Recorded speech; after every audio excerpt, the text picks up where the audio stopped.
देश के दिग्गज एंकर्स के साथ काम करने का।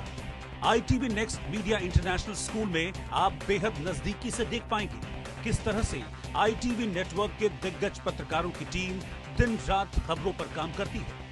इस कोर्स के दौरान आप सीखेंगे एंकरिंग की एक एक बारीकी उन एंकर्स के साथ जो देश को रखते हैं हर खबर से बाखबर। ITV next media international school का ये कोर्स आपके एंकरिंग स्किल्स को करेगा इतना सशक्त, मजबूत, जिससे आप बनेंगे पत्रकारिता की दुनिया का वो चमकता चेहरा जो दुनिया देखेगी और पसंद करेगी। 25 लाख का हॉस्पिटल बिल है, इतने पैसे कहाँ से आएंगे? पैसों की चिंता आप मत कीजिए पापा। मैम, सर का हेल्थ इंश्योरेंस क्लेम अप्रूव हो गया है। आप पॉलिसी बाजार। हेल्थ इंश्योरेंस क्लेम में हमेशा आपके साथ। पॉलिसी बाजार, 1 करोड़ का हेल्थ इंश्योरेंस सिर्फ 550 रुपए महीने से शुरू।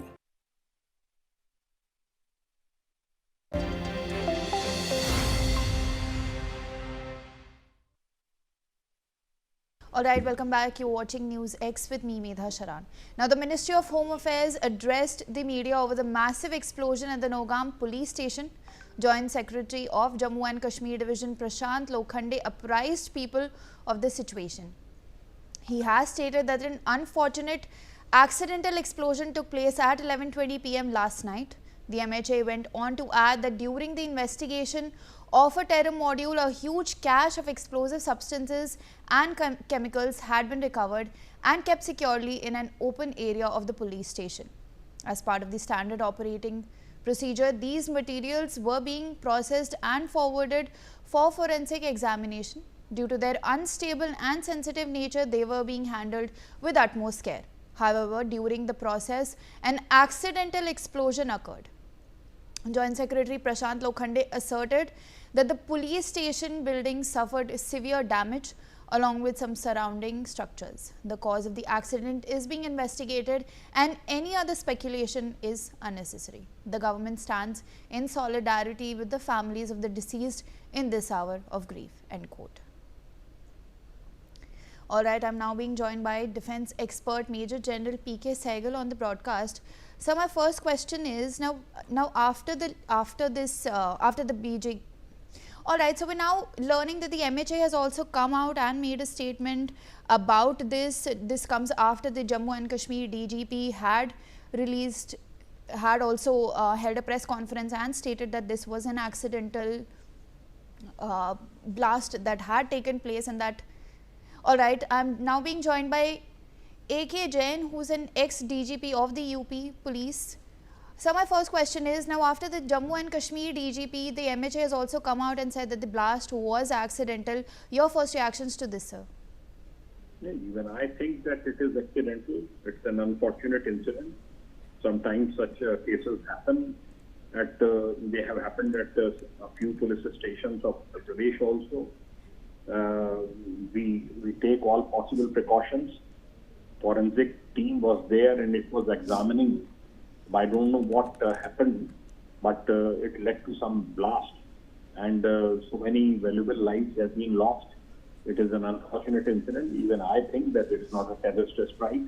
Unnecessarily hype is being built by terrorists over the incident, and there will be high-level inquiry. Senior officers will conduct inquiry and find out the reasons. Security agencies, NIA and IB, etc., they will also reach scene of crime and investigate, because there will be a fire report as to what led to the fire. It has to be established, firmly established. So even I think that it is an accidental. It is an accident, a very unfortunate accident in which we have lost several lives. All right, sir. Now also being joined by Major General P.K. Sehgal, sir. After the Jammu and Kashmir DGP, we now have the MHA also coming out and saying that this blast was accidental. Your first reactions to this, sir? Absolutely and totally agree with both the DGP of Jammu and Kashmir as well as the DGP of UP Police, Mr. Jain. This was purely an accidental.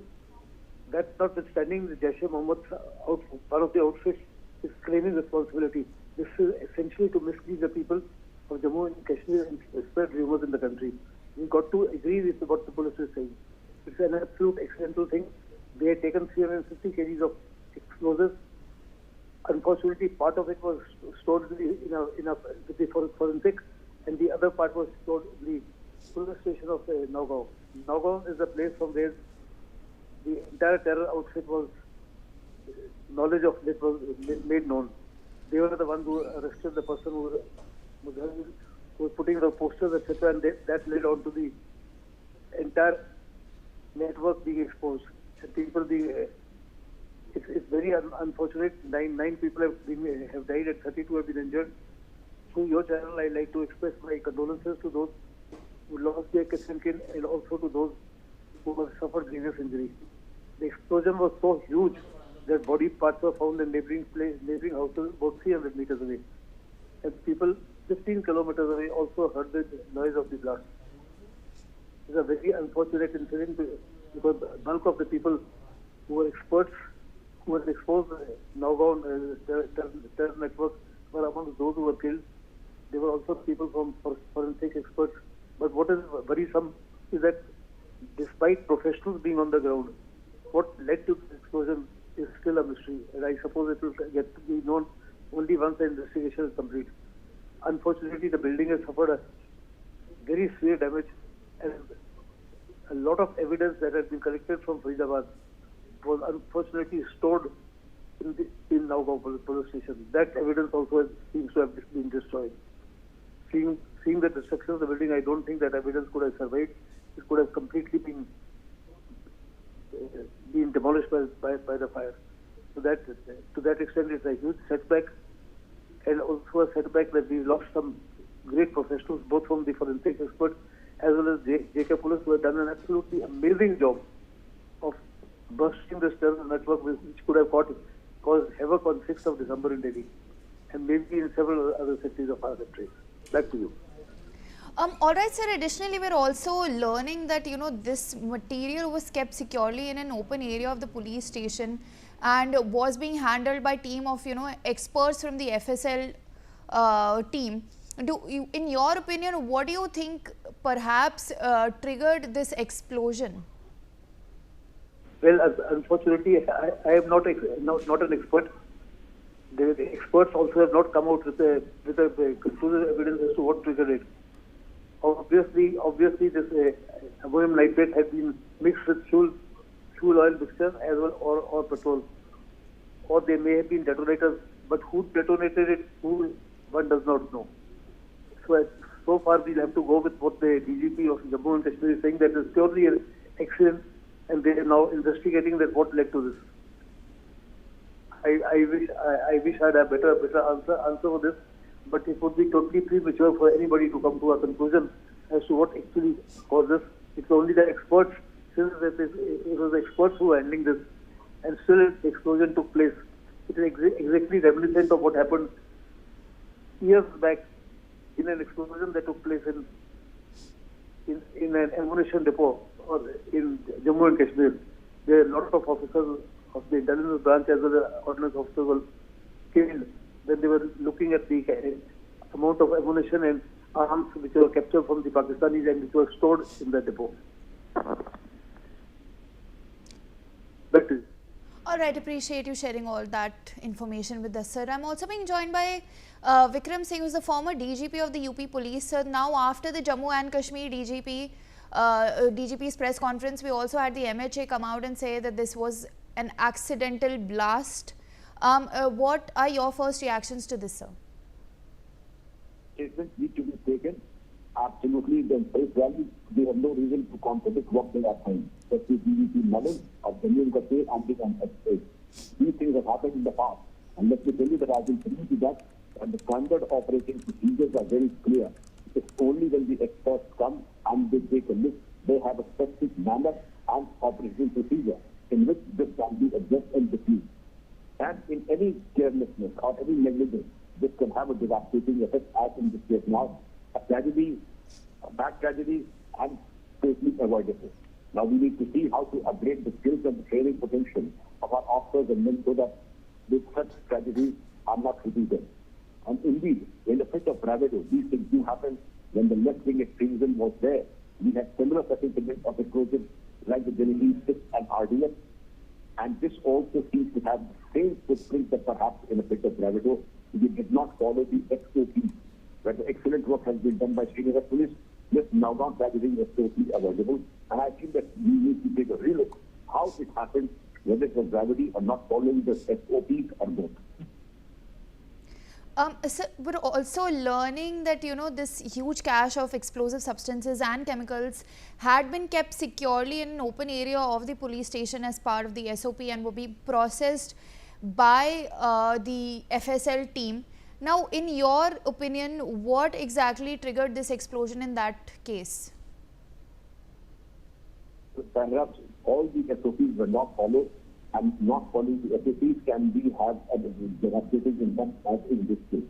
And I say that all these explosives with case property, they could have been left at Srinagar itself rather than transporting it home. A sample could have been brought as it is done normally, not the entire carton of 3 tons, but a small carton could have been brought for samples for purposes of examination by the court. And then transportation itself is hazardous, storage itself is even more hazardous as we all see, and therefore it was a tragedy that was totally avoidable. Not following the SOPs is quoting the recipe of disaster. All right, sir, I appreciate you sharing your insights with us. Now, according to sources, Home Minister Amit Shah is likely to visit Srinagar this evening to take stock of the situation post the Nowgam blast. I'm being joined by my colleague Ajay Jandyal on the broadcast. Ajay, now we're learning that the Home Minister is also is likely to visit Srinagar post the Nowgam blast. Yes, that is what our sources are saying, that Home Minister Amit Shah is likely to visit Kashmir post this Delhi and the Nowgam blast, and definitely to review the security scenario and the arrangements which basically have been done by the authorities over here in the Jammu and Kashmir to ensure that terrorism which is in the declining phase, that could not go up in the coming days. What we have seen that after these twin blast took place, one is accidental blast and another is basically a blast which was carried out by Omar in Delhi, that having a direct link in Kashmir, and that's why authorities want to ensure that this terror module has to be properly decimated and unearthed from the Jammu and Kashmir as well. All right, I appreciate you sharing those details with us. Please do stay on with me. I'm also being joined by my colleague Ashik Mir on the broadcast. We're now learning that the Home Minister is likely to visit Srinagar. We've also seen that, you know, the Jammu and Kashmir DGP has also held a press conference, and the MHA has also held a press conference on this situation and said that, you know, the blast is accidental. Are we perhaps learning of a joint level task force that will also leave for Srinagar? Is there a possibility for this as well? Well, absolutely. What we are learning from the ground, that the Home Minister Amit Shah is likely to visit this evening Srinagar, and he may also visit the injured persons who were injured in this tragic incident. And also there are reports that he may also brief the security officials because of this terror-related incidents which took place in the Delhi's Red Fort. And after that, what we are getting to know, that after arresting many in this terror module, Home Minister may also take a security review meeting in Srinagar as well. Earlier we have seen the J&K DGP Nilin Prabhat has also stated that it was an accidental blast which took place yesterday late evening, in which 9 people were killed and also 29 others were injured. And he also said that the police station which has suffered loss, and also there were many residential houses which has also suffered some losses. Right now we are still at the location where my VJ can show you in visuals. These area are still prohibited for the local people, because the area is completely sealed sealed by the authorities because of the sanitization work is still underway. There are reports that there may be some more explosions, so for that the areas is being sanitized. There were some forensic team which already has entered the spot, and they are also taking the stock of the situation. Right now my VJ can show you some security vehicles, SDRF and all teams who have arrived the spot, and they are taking the stock of the situation. And what we are getting from the sources that Home Minister Amit Shah is also likely to visit this evening, and he may also chair a high-level security meeting regarding the same incident. Over to you. All right, Ashik, please do stay on with me. Appreciate you sharing all those details.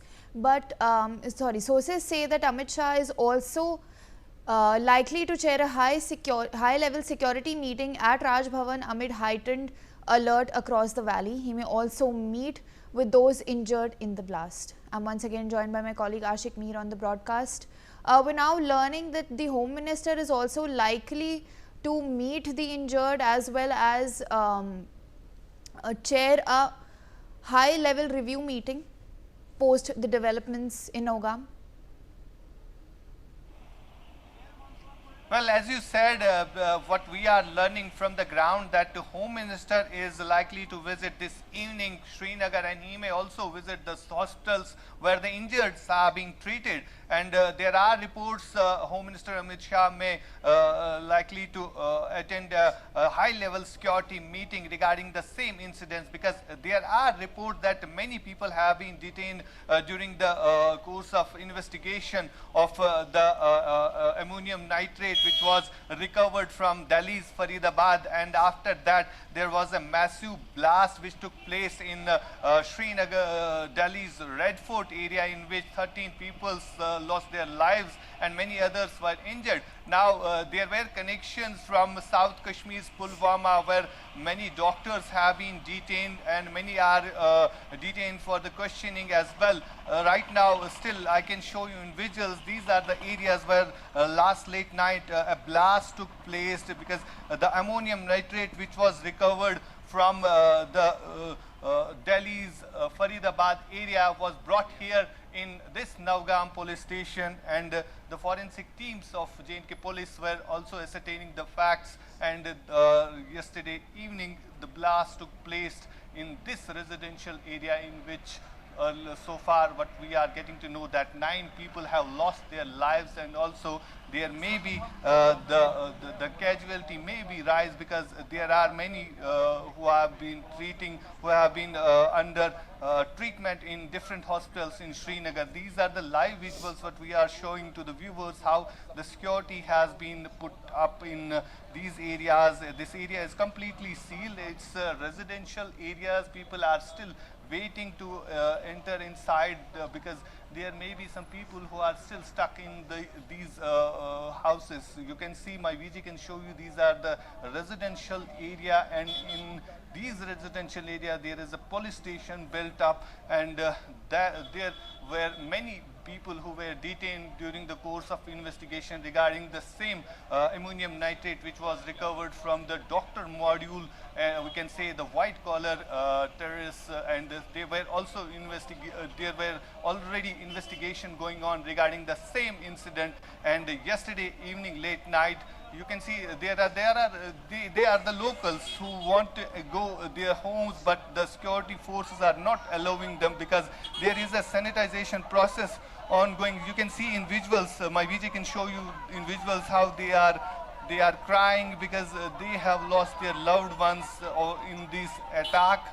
And you can see in visuals there were many police officials, including a local tailor who was brought by the police to seal these ammonium nitrate packets, and he has also lost his life, and he has been identified as a local tailor, namely Muhammad Shafi Pare. You can see the relatives of same guy have come here, and they are gathered here, and they are trying to enter inside the police station because the dead body has been not retrieved yet, but they have told us earlier that he was there with magistrate and some other police officials in police station, and also you can see in visuals how these women are trying to enter because they have lost their loved one in this tragic incident which took place yesterday late evening when the team of forensic and other officials were trying to ascertain the facts regarding the ammonium nitrate which was recovered from Delhi's Faridabad, residence of Muzammil, who is also the close associate of this terror module which is being operated from across the border. So far, there are investigative teams who are continuously monitoring the situation, and right now we are at the ground showing these visuals of Nowgam Police Station where the locals have gathered, and they are also trying to see their loved ones because they have lost their loved one during this blast, and some police officers.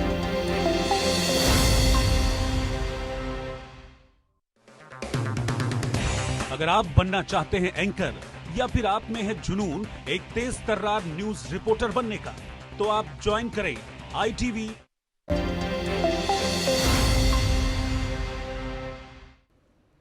Good morning, you're watching Newsx and I'm Medha Sharan. Now in the latest updates in the Nowgam explosion, the Jammu and Kashmir police clarified the circumstances surrounding Friday night's explosion at the police station. The blast occurred while officials were examining explosive samples brought in following the major terror module bust in Faridabad. While the explosives recovered in the massive Faridabad hall were involved, police have clarified that the explosion was accidental. As detailed by Jammu and Kashmir DGP Nalin Prabhat, the huge cache of explosive substances and chemicals recovered from Faridabad on November 9th and 10th was transported to Jammu and Kashmir and securely stored in the open area of Nowgam Police Station.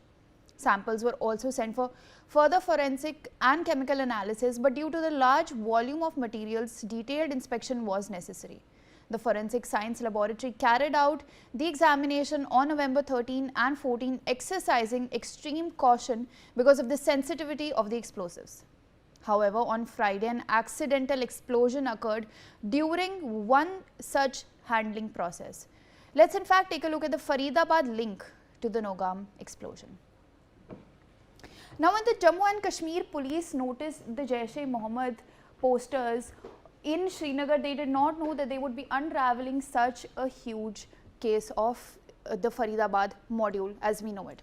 Now, we will look at the details of the Faridabad link rather to the Nowgam blast. Now, this all started when posters with threats surfaced in Nowgam in October. Now, these threats that were issued were against police and security officials. We also know now that the posters were written in Urdu and linked to the Pakistani-based terror group Jaish-e-Mohammed. As well as the Srinagar police filed the primary case related to the terror module. Now we know that these posters were in Urdu and linked to the terror group Jaish-e-Mohammed. The Srinagar police had also filed the case in this. Now 3 people were seen pasting these posters on the wall, and these suspects had stone pelting cases registered against them. We're also seeing that these suspects were identified from the CCTV footage and arrested later on. The CCTV footage was analyzed for their identification to find out who had indeed pasted these posters in Nowgam in Srinagar. Now the investigation led to the former paramedic named Imam. And the Maulvi Mohammed Irfan Ahmed from Shopian was also arrested. Now we also know that the Maulvi provided threatening posters to the accused in this case, and that the Maulvi was involved in radicalizing other doctors as well. So this was a huge nexus where you had a Maulvi radicalizing white collar people, you know, supposedly educated people. Now the Maulvi had easy access to the medical community as we know, and that the trail of investigation all of this pointed to the Al Falah Medical College in Faridabad in Haryana.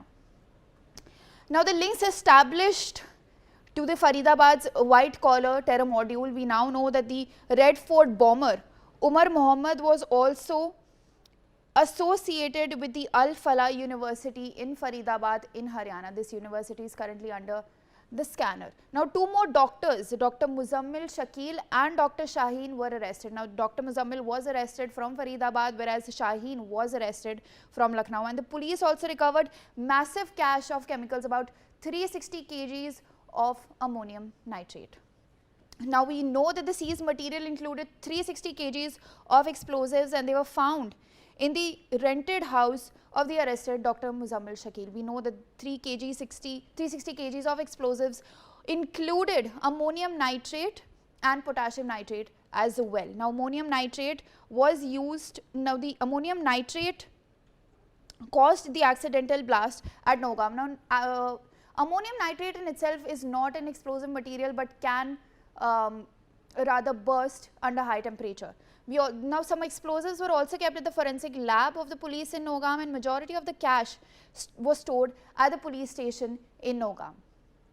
Now we also know that the samples were being extracted from explosives, and that after busting of the white collar terror module, this has happened. Now white collar refers to people who are educated, who become radicalized later on. Now the blasts took place by the handling of explosives. We now know that the Nowgam blast took place while the handling of explosives, and this cache of explosives was seized from Faridabad. So this is the link between the Faridabad module as well as the Nowgam blast, as we know. Alright, so we have now seen the Faridabad link with the terror with this Nowgam blast that has unfortunately killed 9 people. We have some more breaking news coming in now.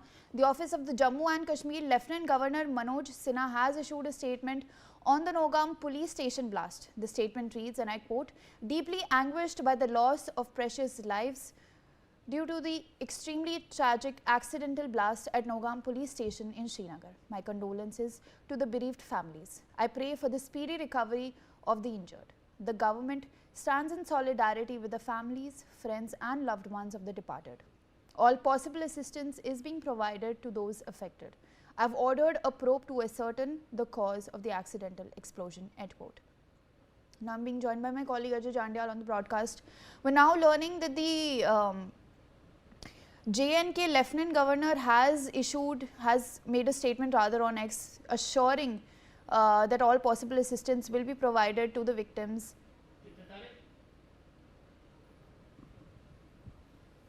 Yes, LG Manoj Sinha is continuously monitoring the situation in Kashmir after this, accidental blast took place, which took life of 9 people and 31 are injured.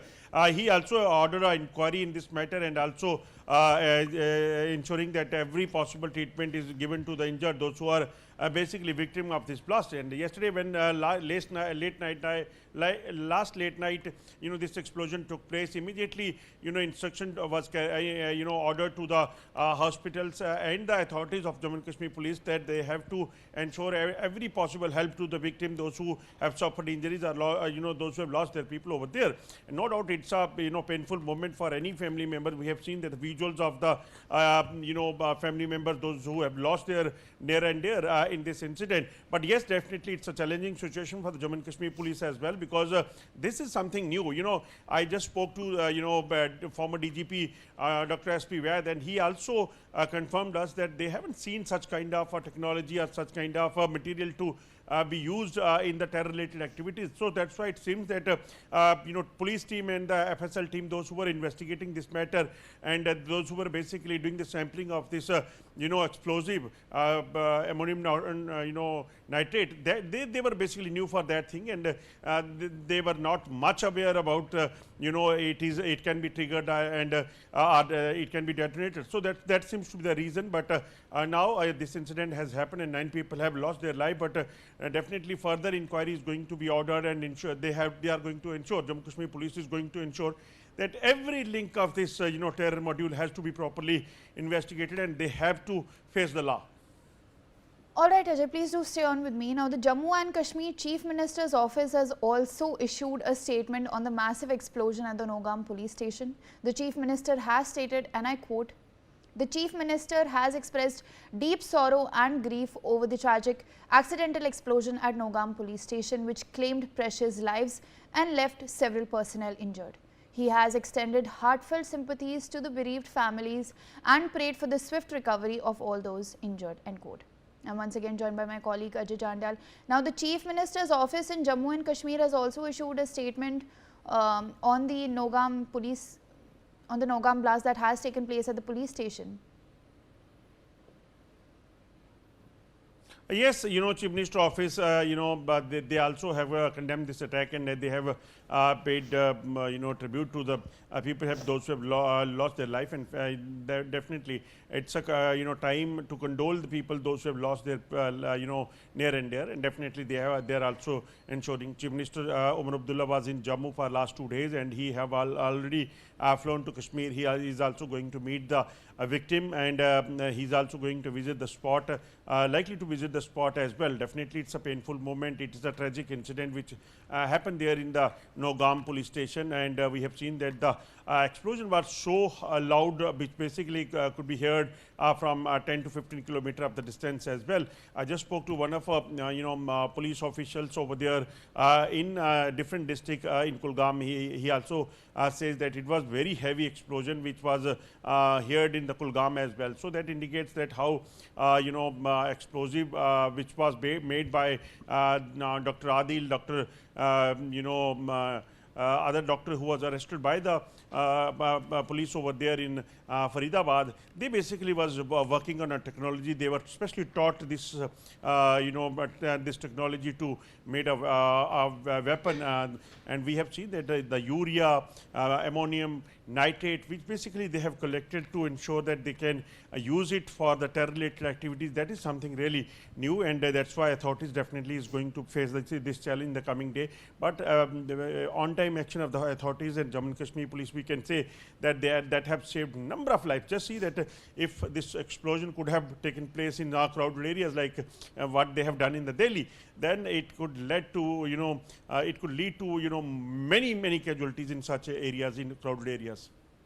All right, Ajay, please stay on with me. Now, the Jammu and Kashmir Raj Bhavan has cancelled its events for the day in wake of the tragic explosion at the Nowgam Police Station. The Foundation Day of Jharkhand was to be observed in a ceremony at Raj Bhavan later today. I'm once again joined by my colleague Ajay Jandal on the broadcast. We're now learning that the Jammu and Kashmir Raj Bhavan has cancelled events on Jharkhand Day. LG Manoj Sinha, he is very particular in such kind of events. What we have seen that for last several years, when he came here as a Lieutenant Governor of the Jammu and Kashmir, he was ensuring that he and the people of the Jammu and Kashmir had to celebrate every special moment, and especially when it comes to the Jharkhand. Definitely he was supposed to celebrate with the staff and the other people of the Jharkhand, those who lives here in the Jammu and Kashmir, and he's doing the same for last many years. But unfortunate incident unfolded last late night, which resulted into the casualty, and that's why he also rushed to Srinagar, where he is going to meet the victim as well as to visit the spot over there in Nowgam. So that's why that event has been cancelled, and this event will either will take place in the some other day. That has to be seen. But yes, his priority is definitely to save the lives and ensure that security of the Jammu and Kashmir that not could go down, because what we have seen that for last several years, the terrorism in the Jammu and Kashmir was declining. Number of terror recruiters, those who were basically joining the terror groups, that has declined. Number of terror attacks even was going low. But this incident has definitely shaken. One happened there in Delhi, and now when this investigation was going on, this tragic incident took place, which took life of 9 people, including revenue officials, FSL teams, and the Jammu and Kashmir police personnel, in which one sub-inspector of the state investigation agency, he also has lost his life. All right, Ajay, please stay on with me. Now, the investigating team of the Central Bureau of Investigation, Delhi Police and Haryana Police are intensifying their probe into the Delhi blast. Continuous search operations were conducted in Dhauj, New and surrounding areas until late last night. According to sources, 2 people have been detained From Nu, both of the detained individuals were in contact with Dr. Muzammil. Interrogation of the two detained individuals regarding this entire module is ongoing. Agencies are probing whether they had any role in the purchase of explosives. Their movements and roles are also being investigated. Alright, so now we're learning that the investigating team of the Central Bureau of Investigation as well as the Delhi police is intensifying their probe into the Delhi blast, and this probe, due to this probe, we're seeing that continuous search operations are also being conducted in Dhauj, Nu and surrounding areas. With that, let me go across to my colleague Javed Hussain. We're now learning that two people have been detained from the Nu area, and these detained individuals were in contact with Muzammil Shakil, from whom the 350 kgs of ammonium nitrate was recovered by the police. और देखिए Delhi police जो central agency है जो इस पूरे मामले की जांच कर रही है, और साथ ही दिल्ली पुलिस की जो टीम है, स्पेशल सेल की हरियाणा क्राइम ब्रांच की जो टीम है, कल यानी कि शुक्रवार की देर रात ही हरियाणा के धौज, नू और इसके आसपास के इलाकों में इन्होंने अपने ऑपरेशन को अंजाम दिया। और ऑपरेशन में अंजाम देने के बाद इन्होंने वहां से 2 लोगों को डिटेन किया है। बताया जा रहा है कि ये 2 लोग वो हैं जो यहाँ पर डॉक्टर मुजम्मिल से वो संपर्क में थे, और उनसे इनका जो है कनेक्शन भी सामने आया कि वो इनसे लगातार संपर्क में भी थे। और जो एक्सप्लोजिव है उसके खरीद को लेके भी उस रोल को भी जांच किया जा रहा है कि क्या इन लोगों से भी जो है एक्सप्लोजिव का एक्सचेंज हुआ था, क्योंकि इस मामले में एक और शख्स को 2 दिन पहले ही गिरफ्तार किया गया है इस पूरे मामले को लेकर।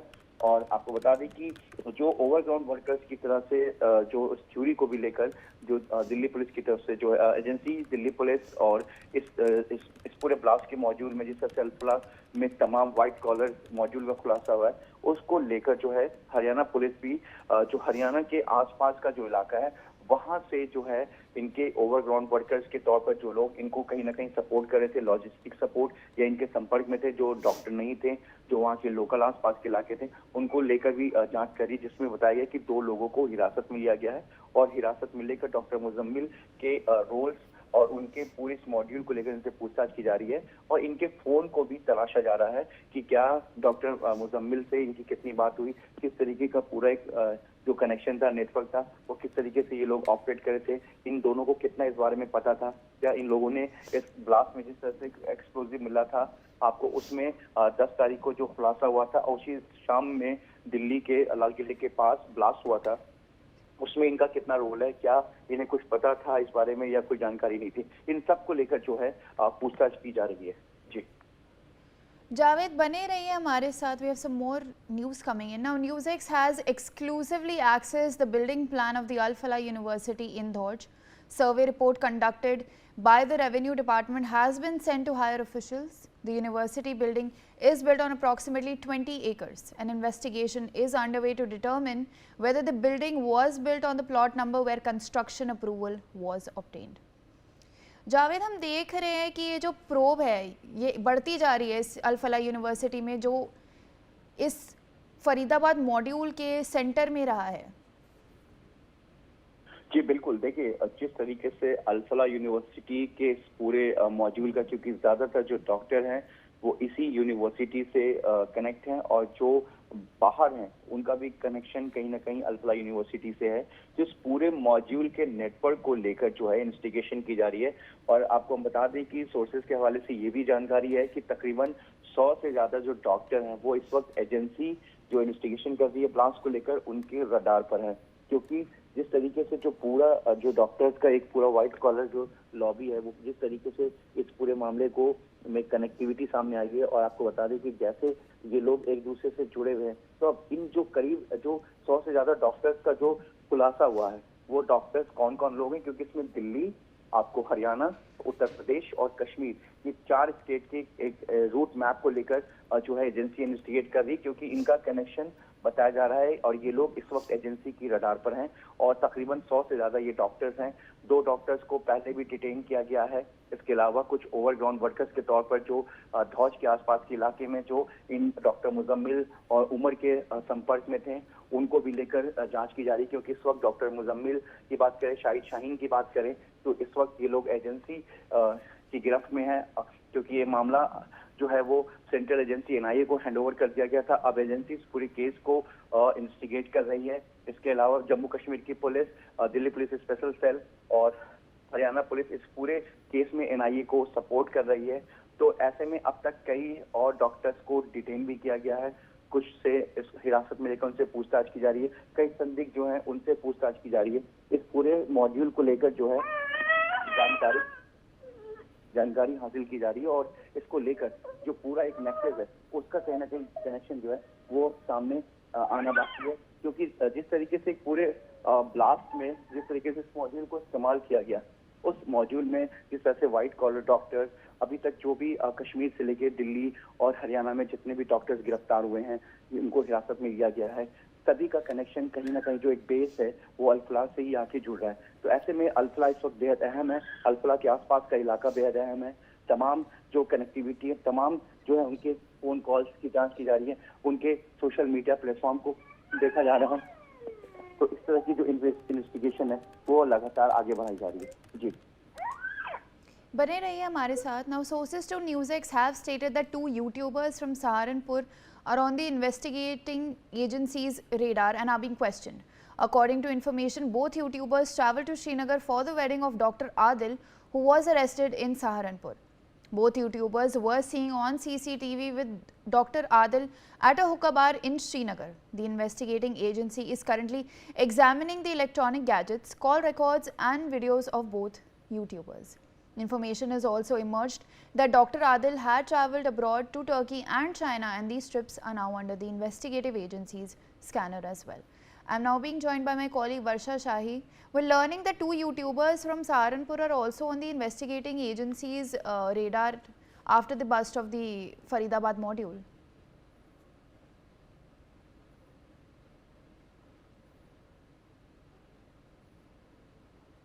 देखिए, जिस तरीके से सुरक्षा एजेंसियां सहारनपुर के 2 यूट्यूबर पर भी उनकी निगाह बनी हुई है, क्योंकि ये 2 यूट्यूबर आदिल की शादी में जम्मू कश्मीर गए थे। इसके साथ साथ जब इनकी चीजें खंगाली जा रही है तो ये पता चल रहा है कि किस तरीके से ये दोनों यूट्यूबर तुर्की से लेकर चीन की भी यात्रा कर चुके हैं। की पूरी जानकारी निकाली जा रही है कि आखिर किस तरीके से इन्होंने यात्रा की थी, क्या-क्या चीजें रही हैं और किस तरीके से आदिल से कनेक्ट था। क्योंकि आदिल की गिरफ्तारी के बाद उसके जितने भी इलेक्ट्रॉनिक गैजेट है उनकी जांच पड़ताल की जा रही है। उससे कनेक्टेड सभी लोगों को देखा जा रहा है कि आखिर ये लोग किस तरीके से कनेक्ट रहे हैं। तो ये साफ तरीके से पता चला कि 2 यूट्यूबर जिनका नाम अभी सामने नहीं आया, लेकिन उनके बारे में सुरक्षा एजेंसियों की तरफ से ये पता चला है कि ये दोनों की पड़ताल की जा रही है, खोजा जा रहा है और जिस तरीके से इनका कनेक्शन आदिल से रहा है, अब अगली जो धरपकड़ है शायद इन लोगों को पकड़ने के साथ ही नजर आ सकती है। All right, Varsha, I appreciate you sharing all those details with us. Meanwhile, sources have informed Newsx that the Delhi Police's Commissioner has reached the Home Ministry.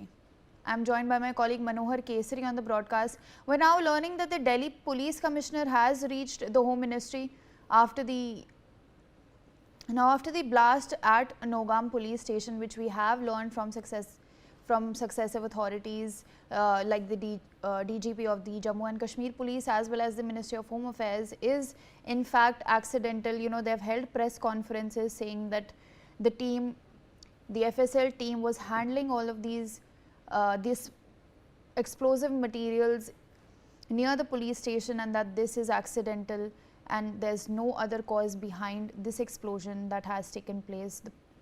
They've also said that the police station where this happened has been severely damaged as well. Now, shifting focus, Delhi Environment Minister Manjinder Singh Sirsa is inspecting and reviewing the status of sanitation and cleanliness at Vasant Kunj. The minister also addressed the rising pollution levels in Delhi. He has stated, and I quote, "The major reason of pollution in Delhi is PM10, which is due to the construction sites, dusts on the road and many other reasons. We have identified 62 such hotspots where traffic or dust are the major reason and we are working on all of them," end quote. Listen in. देखिए, बहुत कमियां अभी तो सड़कों के ऊपर बहुत काम की जरूरत है, सफाई के प्रबंधों में बहुत कमियां हैं, जो इंफ्रास्ट्रक्चर है वो पूरी तरह से शेम कंडीशन में है। दिल्ली के अंदर एक बहुत बड़ा पोल्यूशन का कारण है PM10, जो कि बहुत कंस्ट्रक्शनों की साइटों से या सड़क की धूल, ये सारी उसमें कंट्रीब्यूट करती है। हमने दिल्ली के अंदर ऐसे 62 स्पॉट्स आइडेंटिफाई किए हैं। 13 हॉटस्पॉट्स पहले थे, अब हमने 62 हॉटस्पॉट्स ऐसे आइडेंटिफाई किए हैं 13 के बाद। ये 13 जो हॉटस्पॉट थे 2008 के बाद आइडेंटिफाइड, उसके बाद किसी ने कोई काम नहीं किया इस पर। हमने दिल्ली के 62 आइडेंटिफाई किए हैं जहाँ पे मूल तौर पर ट्रैफिक की प्रॉब्लम के कारण वो हॉटस्पॉट बने हुए हैं या तो डस्ट के कारण हॉटस्पॉट बने हुए हैं। हम उनको एक एक कर आइडेंटिफाई करके उन पर काम कर रहे हैं। आज हमने सारे वसंत कुंज और वसंत विहार के हॉटस्पॉट्स पे देखा है। इसमें बहुत अभी सुधार होना बाकी है, बहुत ही काम होना बाकी है, क्योंकि जब तक हम डस्ट मिटिगेशन पे नहीं ज़मीन पे काम कर पाएंगे तब तक दिल्ली को साफ हवा नहीं दे पाएंगे। इसलिए डस्ट मिटिगेशन के खिलाफ हमारी ये जंग। All right, I'm being joined by my colleague Arzu Seth on the broadcast. Arzu, can you walk us through the statement that the Delhi Environment Minister Sirsa has made? Well, definitely today the Environment Minister Marjinder Singh Sirsa have visited the Vasant Kunj area, and there in fact he he put lights on the major reason behind the pollution of national capital, and he in fact mentioned that PM10 is the major reason behind the Delhi's pollution, and which is caused by dust and also the the construction site. So definitely, without being working on the dust problem, the pollution can't be improved in the national capital. So that for that there will be work that needs to be done on the roads. He said that there are a lot of work that needs to be done. Also, the government has identified several hotspots where there is a traffic congestion, traffic problem, and also the dust issue. So there are around 62 hotspots that have been identified, and the government is working on those hotspots. So definitely the situation today also in the national capital regarding pollution is concerning, as the AQI today also is being recorded in the very poor category. Yes. Now the minister has also talked about the major source of pollution, saying that it's PM10 and due to the construction sites as well. So going forward, what exactly is the government going to do so that the AQI levels are not so poor anymore? Definitely, the government has identified 62 such hotspots where traffic or dust are the main reason, and the government said that they are working on them. In fact, they reviewed all the hotspots of Vasant Kunj and the Vasant Vihar area. There is a lot of work that needed to be done in this, and there are the mitigation against the dust is to be done. The dust is converting into this smog, as the winter progresses, and stubble has a major contribution to this. This is what the Marjinder Singh Sirsa has said. So definitely the government has deployed the water sprinklers on road. Also there are anti-smog guns that have been deployed, but still there are a lot more needs to be done. Sorry for interrupting you, but we're a little short on time. Meanwhile, the mortal remains of actor Kamini Kaushal are being brought for the last rites at Mumbai's Worli crematorium. The veteran actress passed away in her Mumbai home on Thursday night at the age of 98. Known for a remarkable 7-decade-long career and memorable roles in films such as Lal Singh Chadda, Kabir Singh, Do Raste and Neecha Nagar, she was born in Lahore and was the daughter of Professor Shiv Ram Kashyap, a renowned botanist from the University of Punjab, who was recognized as the father of Indian biology. Kamini began her film career when Chetan Anand cast her in Neecha Nagar in 1946, which went on to win the Golden Palm at the Cannes Film Festival. Her debut also earned her acclaim at the Montreal Film Festival, instantly establishing her as a promising newcomer. With films like Aag, Shaheed, Nadia Ke Paar and Ziddi, she became one of the highest paid actresses of the late 1940s. Over the years, she starred opposite iconic actors such as Dilip Kumar, Dev Anand and Raj Kapoor. In 1963, She transitioned to character roles and continued to shine in films including Do Raaste, Prem Nagar and Mahachor. In the later years of her career, she appeared in blockbuster films like Shah Rukh Khan's Chennai Express and Shahid Kapoor's Kabir Singh. Her final screen appearance was in a cameo role in Amir Khan's Lal Singh Chadda.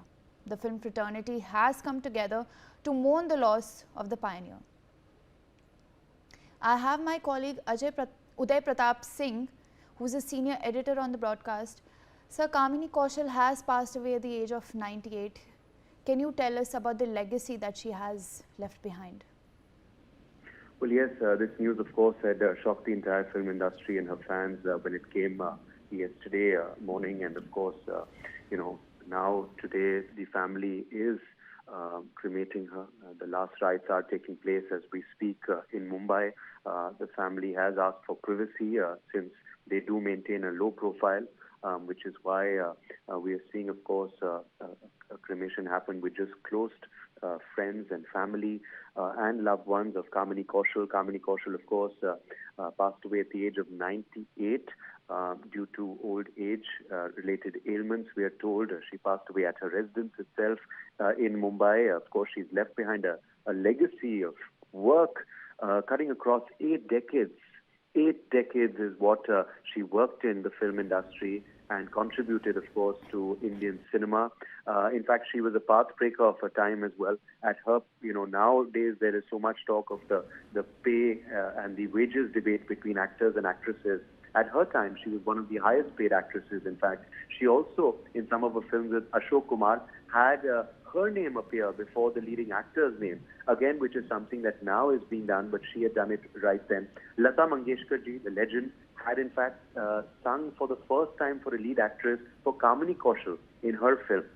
In fact, Kamini Kaushal's film Neecha Nagar that you were referring to earlier was the first Indian film, and I think it remains the only Indian film to win the prestigious Palme d'Or award.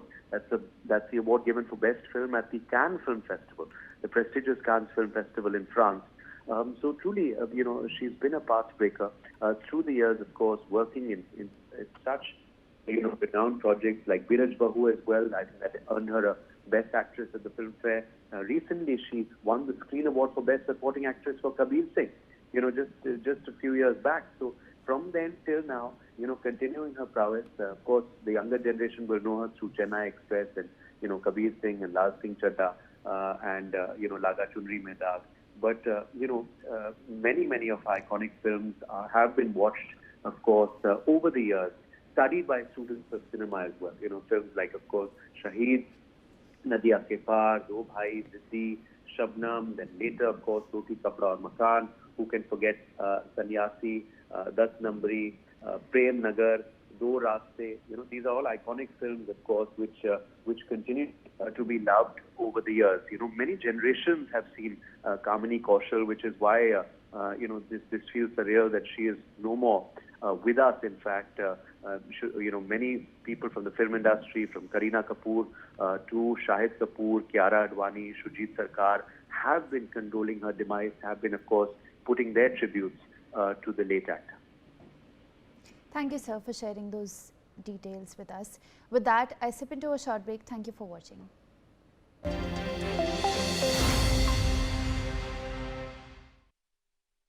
$25 lakh का hospital bill है। इतने पैसे कहाँ से आएंगे? पैसों की चिंता आप मत कीजिए पापा। मैम, सर का हेल्थ इंश्योरेंस क्लेम अप्रूव हो गया है। आप पॉलिसी बाजार। हेल्थ इंश्योरेंस क्लेम में हमेशा आपके साथ पॉलिसी बाजार। 1 करोड़ का हेल्थ इंश्योरेंस सिर्फ 550 रुपए महीने से शुरू।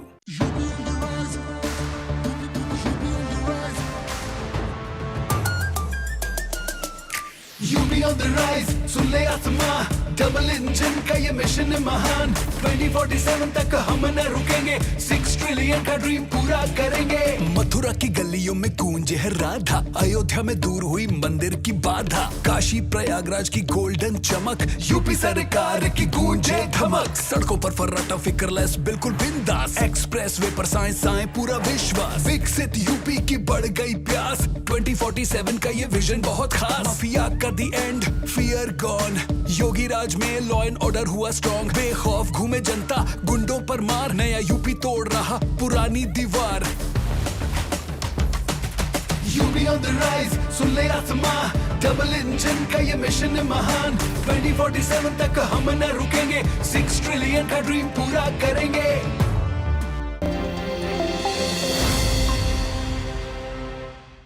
25 लाख का हॉस्पिटल बिल है, इतने पैसे कहाँ से आएंगे? पैसों की चिंता आप मत कीजिए पापा। मैम, सर का हेल्थ इंश्योरेंस क्लेम अप्रूव हो गया है. आप पॉलिसी बाजार. हेल्थ इंश्योरेंस क्लेम में हमेशा आपके साथ पॉलिसी बाजार. 1 करोड़ का हेल्थ इंश्योरेंस सिर्फ 550 रुपए महीने से शुरू.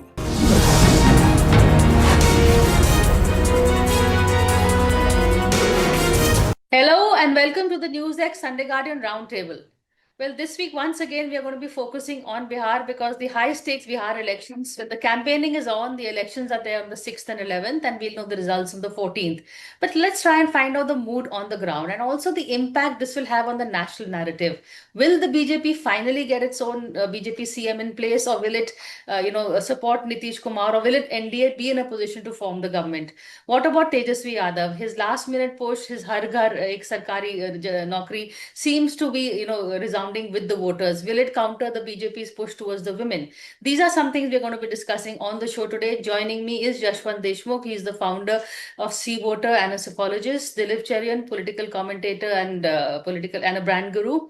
Sandeep Ghosh, he's a columnist and a political analyst. And of course, Rashid Kidwai, he's a senior journalist and a political analyst and an author. Yashwanji, you tell us the mood on the ground. I think it's good to get you first to tell us what our polls are saying and what is the feedback.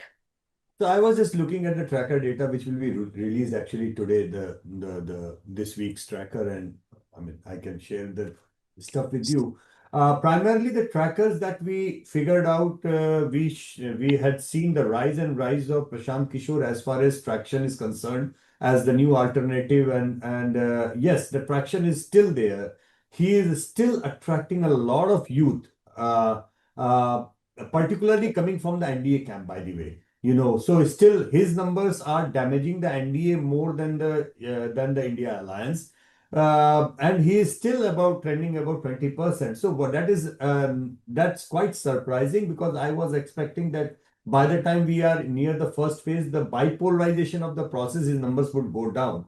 But at the same time, I do not really see complete conversion of his popularity into votes. And that is what I have been always warning about, because in the first past the post system, it's not really important how popular you are. It's actually how much, Mr. Modi gets a approval rating of more than 60% all the time, but NDA doesn't poll 50% votes, right? And that the same was with Mr. Vajpayee and so on, and everybody. And so the question is how much of his traction can he actually convert into votes? And how much in the first past the post system that vote can convert into seat. So these things are all three different layers. How he performs, what happens to him, that will be an X factor, no doubt about that.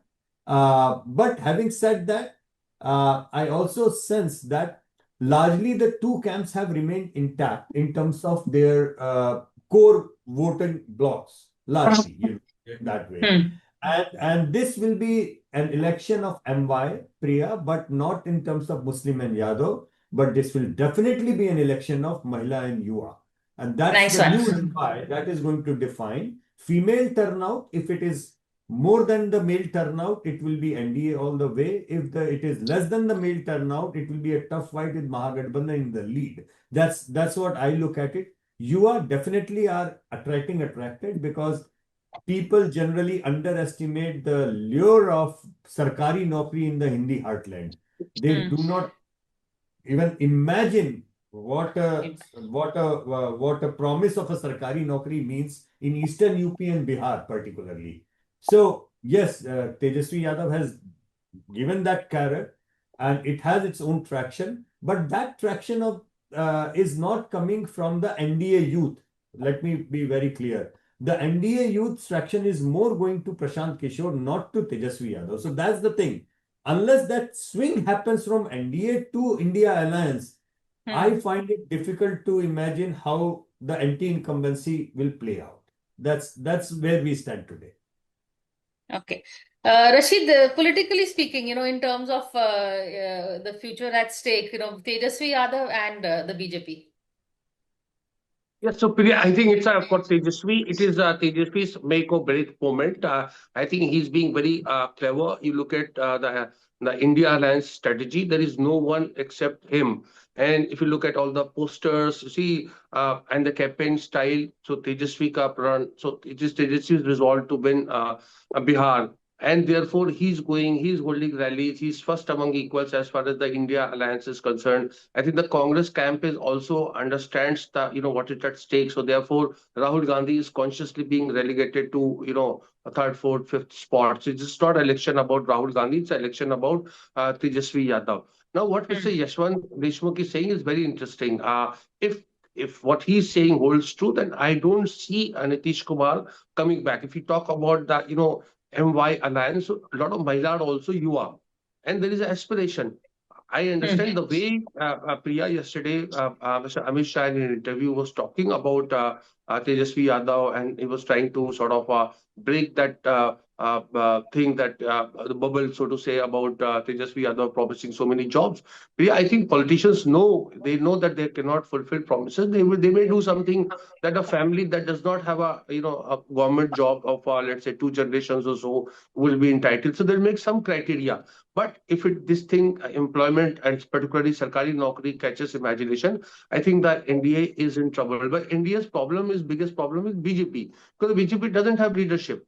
So its whole thing is about Nitish Kumar being a cult figure. What happens if Nitish Kumar, goes, let's say, Naveen Patnaik way? So therefore, I think in a strategic sense, the India Alliance is much better place. I wish Prashant Kishore luck, but what I'm saying is whether he will become Arvind Kejriwal of Bihar or not, I think that remains to be seen. So the momentum at present seems to be with Tejasvi Yadav. Will Prashant Kishore become Arvind Kejriwal of Bihar? Is he, where he's creating the headlines as Arvind Kejriwal did, but can he translate it on the ground? He didn't even have enough candidates. He's not fighting himself. What kind of message has that sent? Priya, is he the Manchurian candidate or is he the Arvind Kejriwal candidate? We can't be sure yet. As Yashwant said, the votes that he's gathering at the moment seem to be NDA votes. And the rhetoric he's spewing seems designed to also get the NDA vote.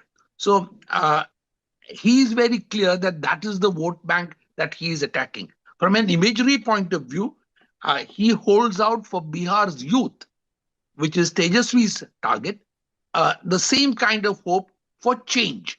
So will the youth vote also get diverted? Because the image platform on which Prashant Kishore is fighting is not detail about, job programs or anything. He is saying, look, what you have had embedded in Bihar for far too long is a system which is not been serving you. So you, the young, need to look for the alternative. And in a sense, for the NDA, it is advantageous that the votes don't go to Tejasvi after 10 years of rule by the NDA and go to Prashant, because Prashant may not go first past the post. And so they will be closer to the post or past the post thanks to what he ensures Tejasvi does not get. So that's the game that's going on that I can see. And I think that the ground reports that I hear from people who've been there and who've, close to different districts is that contrary to earlier surveys, it seems that Prashant Kishore's popularity in several districts seems to be rising. And that is something that Yashwant has also spotted. And therefore, that's the thing to watch over the next couple of days. And then we will see whether it becomes a NDA versus India fight. Okay. Sandeep, input on ground also, because through your various people, what have you been hearing anecdotally? See, there are two parts to it. I think I agree with Dilip's assessment and so also Rashid's, but I'll take a cue from what Yashwant is saying. A lot depends on the conversion. Prashant Kishore, first of all, the hype and noise, I think a lot of it is also media-led. all your friends from Delhi, one person they definitely go and interview is Prashant Kishore. He gives, he's a good subject. TV. He gives TV, he speaks. All of us, if you were to ask me to listen to three of the other leaders, I would like to listen to Prashant Kishore because at the end of the day, he does speak of a fair amount of logic and sense.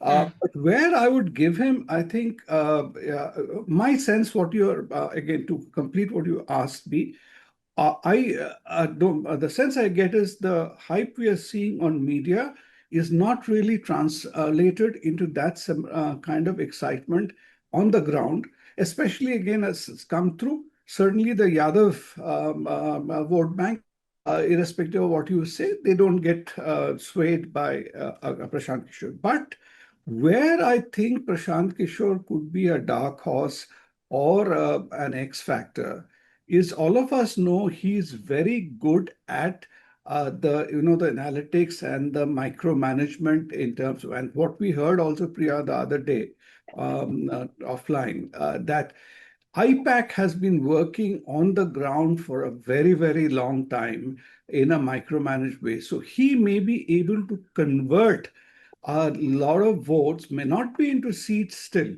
but he will serve the purpose which Dilip is saying, that the anti-NDA, anti-incumbency vote, instead of passing on to Tejasvi Yadav, it'll come to, part of it will come to him. And BJP will also counter some of the Tejasvi things with their own that analytics game and micromanagement, booth management, SIR, and whatever has happened, they would try to do. So overall, if you get a sort of a sense from body language, though logic dictates, India Alliance has got ahead, but when you really it comes to the micromanagement, at the last time we discussed on your show, now it is translated into booth by seat contest. It's no longer macro things. So in a seat by seat, when it comes booth by booth, seat by seat, there BJP may score in its management. And last point, what we discussed the other day, Priya, you see, BJP has been also pretty conservative. They have not really fought to get too many seats. They have allowed Nitish to hold seats, and they've also given a fair number of seats to Paswan's son. And that they have given not because of Paswan's son's intrinsic ability, but they will probably again use him or help him to convert a lot of their anti-incumbency vote. So I think that's the game BJP is playing, because BJP knows there's anti-incumbency. They know Nitish's popularity has waned and faded, but not significantly. It has dipped. So they have to address that. I think they're very alive to the challenges, and that's how they're trying to manage it. Okay, I'm going to take a break and come back after the break and continue the conversation. In fact, I'm going to be asking Yashwant Deshmukh, is this the election of Gen Next? We have Chirag Paswan, Tejasvi Yadav, Prashant Kishore coming up. BJP may want to feel Samrat Chaudhary, someone. So the Gen Next really is coming up. The era of Lalu, Nitish is going to really be waning after this election. So after a quick break, I'm going to ask him if he agrees with me. Stay with us.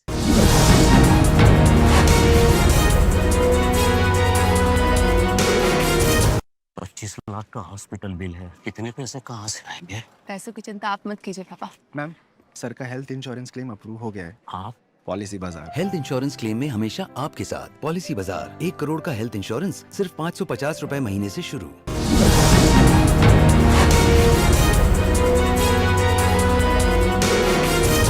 Hello and welcome back to the Newsx Sunday Guardian Roundtable. We're taking a look at the elections in Bihar, the impact they'll have on the national narrative, and Yashwantji, apart from anything else, the impact they will have on the Gen Next. And I also want you to focus a bit more on Prashant Kishore, because he really seemed, is he the X factor? I mean, are we overestimating him? Well, it's interesting to observe one thing. When I was dissecting the people who said that they want to see Prashant Kishore as the chief minister, yes, his major support comes from the Gen Next, the first-time voters or young voters below the 25 years of age, if I may say. But the second biggest chunk for him came from 55 years or 60 years plus kind of age. So there is no middle of the ground.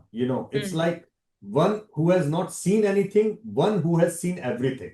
Those kind of blocks in terms of Dilip, it might be very interesting for you as a brand guru to throw light on. But whatever I could understand, and also I tried to understand those who said Prashant Kishore as the CM, but their voting intent was mismatching. I realized that there was less mismatch in the Gen Nets. That means they said we want him and we will vote for him. But there was a huge mismatch among the elders. They said we want him, but we will not vote for him because he cannot win. So, it's a very classical, I won't even say contradiction. It's just the prudency or the way people think and the way people look at it. So how much he can actually, in terms of vote seats, can he become king? Can he become a kingmaker? It's impossible. Honestly, statistically, it is impossible to say that, and it's an honest admission, because in stats, we need a baseline to do a projection on, and a new party doesn't have an election baseline. That's why we cannot do any projection for any new entrant, barring a ballpark idea of in which range they can actually get votes on. There can be no seats projection as such. Having said that, what it seems like, I mean, if I'm looking at his trajectory, I don't know if he can be a king or kingmaker in this round.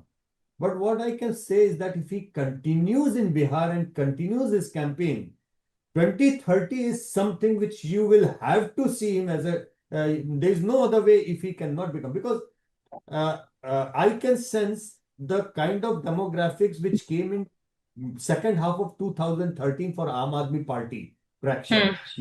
The youth, the NRIs. From the NRIs perspective, I mean, that's an anecdote I can share. I go it's a very nice restaurant over here, small restaurant where serves very good pav bhaji. So I went with a friend, and the chefs were two Biharis. I know them in person. So I just, out of jokingly, I called them, किसको vote दे रहे, क्या है? कहने sir जा तो नहीं पाएंगे, लेकिन फेसबुक पे लगे हुए हैं हमको. हमने कहा अच्छा किसके लिए लगे हो? इस बार तो जन सुराज के लिए लगे. And they have a huge labor colony over here, and tens of thousands of them are there. And they said, in every evening when we are going back, everybody is like, doing on the phone thingy, and they are campaigning for Prashant Kishore. Now, that was a very weird finding for me, because they cannot go back to vote, but they are trying to do whatever they can for him. I mean, in that way. And then this morning I was talking to my team, and they had a very funny observation saying, sir जहां पे भी जा रहे हैं BJP के घरों में लड़ाई चल रहा है, बूढ़ा जो है, जो उम्र वाला है, वो बीजेपी को वोट दे रहा है, और घर में जो नया बच्चा है वो सब प्रशांत को वोट दे रहा है. So these observations are telling me something, that he has a traction, may or may not be, he might convert that traction in this election. But if I was to advise Prashant Kishore, regardless of what election results come on 16th, I would advise him to continue in Bihar, because he has ignited something which he can reap maybe 5 years down the line very well, very well. He can do that. That's what the data at least suggests to me. I don't know if he can do well in this immediately in this election or not. That is something which I just cannot statistically, it's impossible for me to tell. वो कहते हैं ना, पहला election हराने के लिए लड़ते हैं, दूसरा हारने के लिए, और तीसरा जीतने के लिए. So maybe he can probably spoil Tejasvi's chances here, and as you said, next election be a serious player. But Dilip, actually, I'd like you to come in on this, on the branding of Prashant Kishore. You've said that that it seems to be he's doing well in terms of branding or something of that sort. I've watched his branding in recent weeks, and he's clearly also appealing to the lot that Yashwant is talking about, those who have seen everything. So the young is one lot he's wanting to appeal to, but he's now recognized that the young, to the extent that they are malleable, are already with him. So now he's looking for the mature vote. In fact, the chef's vote from his restaurant via Facebook will matter a lot, because unlike many other geographies, no, not unlike, but this specific geography of Bihar, Eastern UP, and all the way up to even Himachal, the the dream of government jobs is so fundamental that Prashant recognizes that some of the young will get glitzed by the new Tejasvi promise. So he knows and he has quickly moved, and his people on the ground must have told him that, look, you have a voter who is the more seasoned voter, who is also amenable to change. The real question at the end of this election will be whether Bihar voted by the traditional caste lines or whether they voted on age lines, and whether the impossible hope was lure enough for enough people to vote for them, which means the Tejasvi Yadav promise.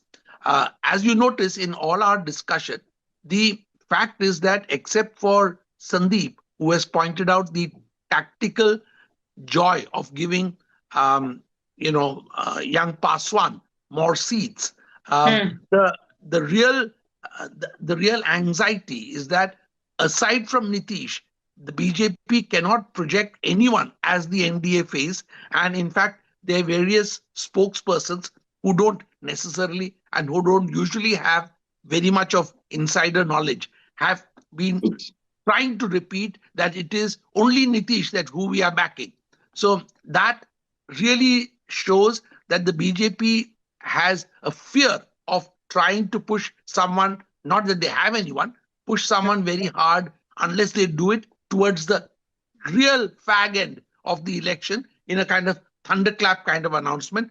Will that be too late? Will that be possible? Those are the questions. In terms of image making, it's very difficult to do it after the 1st, which means day after tomorrow. It's just not possible to do that in time for election. In a week's time, that's true. Rashid, you also interacted with Prashant Kishore and interviewed him and spoken to him. Compare him, Tejasvi Yadav and Chirag Paswan? Well, I think Prashant is a very, I would say, astute politician. He's also very realistic also. I see if there is a change of government, change of regime in Bihar, then Prashant Kishore would stand to gain. Priya, if there is a status quo, in the sense that Nitish Kumar comes back and, Tejasvi goes down once again, then that will not make much impact for Prashant Kishore. Prashant Kishore needs a story. The story would be that, I'm not being wishful. Story would be that because of him, you see the NDA didn't come back to power. That would be a very big story. If India Alliance doesn't come back to power, you see it will be a Nitish Kumar's sort of victory, BJP's victory, and there'll be X amount of factors. So therefore, he needs something dramatic. And Priya, I would not stop. A lot of my friends are saying that Prashant Kishore should, stop in Bihar, and it should, and that's of course has a point. But I think the Bihar outcome would pitch him as a national level leader also. If he gets 10% of votes or so, people are going to look at him with great interest. This time, according to, in my modest view, I think, Bihar is also about communities and caste, and therefore, if you look at the Muslim community, which is about 18% or 20% of votes in Bihar, it has a very little, attraction towards Prashant Kishore. So, if your 20% vote is not with you or not, engaging, then it becomes very difficult and tall order. So therefore, in that scheme of things, I think for Prashant, as Sitaram Kesi used to say, जब तक विध्वंस नहीं होगा, तब तक निर्माण नहीं हो सकता. So there has to be some kind of political demolition, and that will build Prashant Kishore. Well, at whose cost, will he be, whose place will he be taking really, Sandeep? And also, should we talk about the Congress and the BJP, the national players? Are they going to be piggybacking on the regional ambitions, or is there a larger message for them also, BJP and Congress, from these elections? First, 2 points on Prashant Kishore, quick points. One is what Yashwant was saying.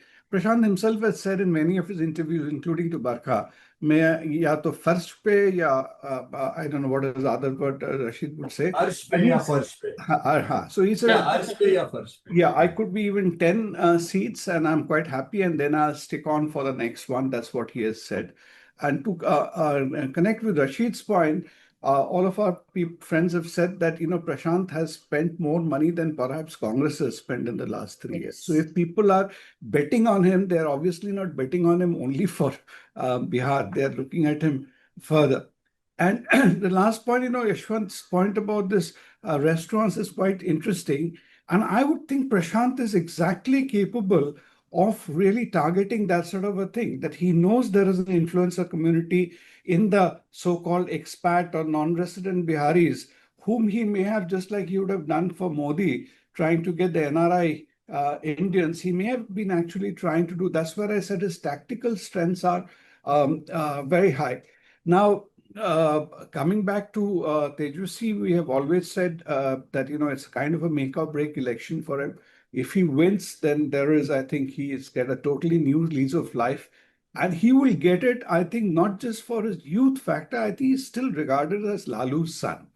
And overall, I think in BJP's calculus, they have seen, rather than projecting any new face, they are better off combining the equity, albeit lower, means a reduced equity of Nitish and Modi together. And whatever Amit Shah brings in, rather than projecting a new face, that is their best bet with whatever ground level management they are doing. But I think it's still a very evenly poised election, and which should be decided not just by this wave or what we are hearing, the top line. A lot of it will happen in terms of the macro detailing. In the mic. Last, just quickly before we switch off, Yashwant, I want to ask you the message for Congress and BJP on this, from this election, for Modi and Rahul specifically. It's for me question? For you, last one. Well, interesting thing is that's the, one thing which my qual teams told me yesterday evening briefing, that somehow this time both camps, they have given tickets, or ticket distribution has happened in a way that the weakest links is contesting against the strongest link on the other side. In other words, Congress, no matter how hard it has pitched, has ended up huge majority of their quota of seat contesting against the BJP and JDU, not against the alliance partners of the NDA. Similarly, all these, starting with Chirag Paswan, Ham and Kushwaha and everybody, they have ended up having seats with overwhelming majority of them contesting directly against the RJD. This never happened last time. There was an kind of a distribution which pitched them on everybody against everybody kind of a thing. But this time, is it by design or it's by default? I don't know why it has happened and how it has happened. But somehow RJD has managed to give overwhelming majority of the strong seats of the JDU versus plus BJP against the alliance partners. I mean, Mukesh Sahni has got almost all the seats against the BJP and the JDU. Congress has got, even though Congress said that they have got this time winnable quality seats. But the fact remains, those quality seats do not have a Chirag Paswan contesting against Congress, or Majhi contesting against Congress, or Kushwaha contesting against Congress, and like that. So it's a kind of a very weird finding, and I'm still going to analyze that how it is going to impact anything. One thing which I want to mention, you mentioned 3 young leaders. You did not mention Samrat Chaudhary. I want you to keep an eye on him for a different reason. Samrat belongs to Kushwaha. It's the same community Nitish Kumar belongs. Nitish Kumar's party's main faces are not Kurmi and Koiri. They are Brahmin and Lalan Singh as a Thakur and Bhumiyal. None of his party faces belong to his caste, for which BJP is apparently taking him along so well all these years.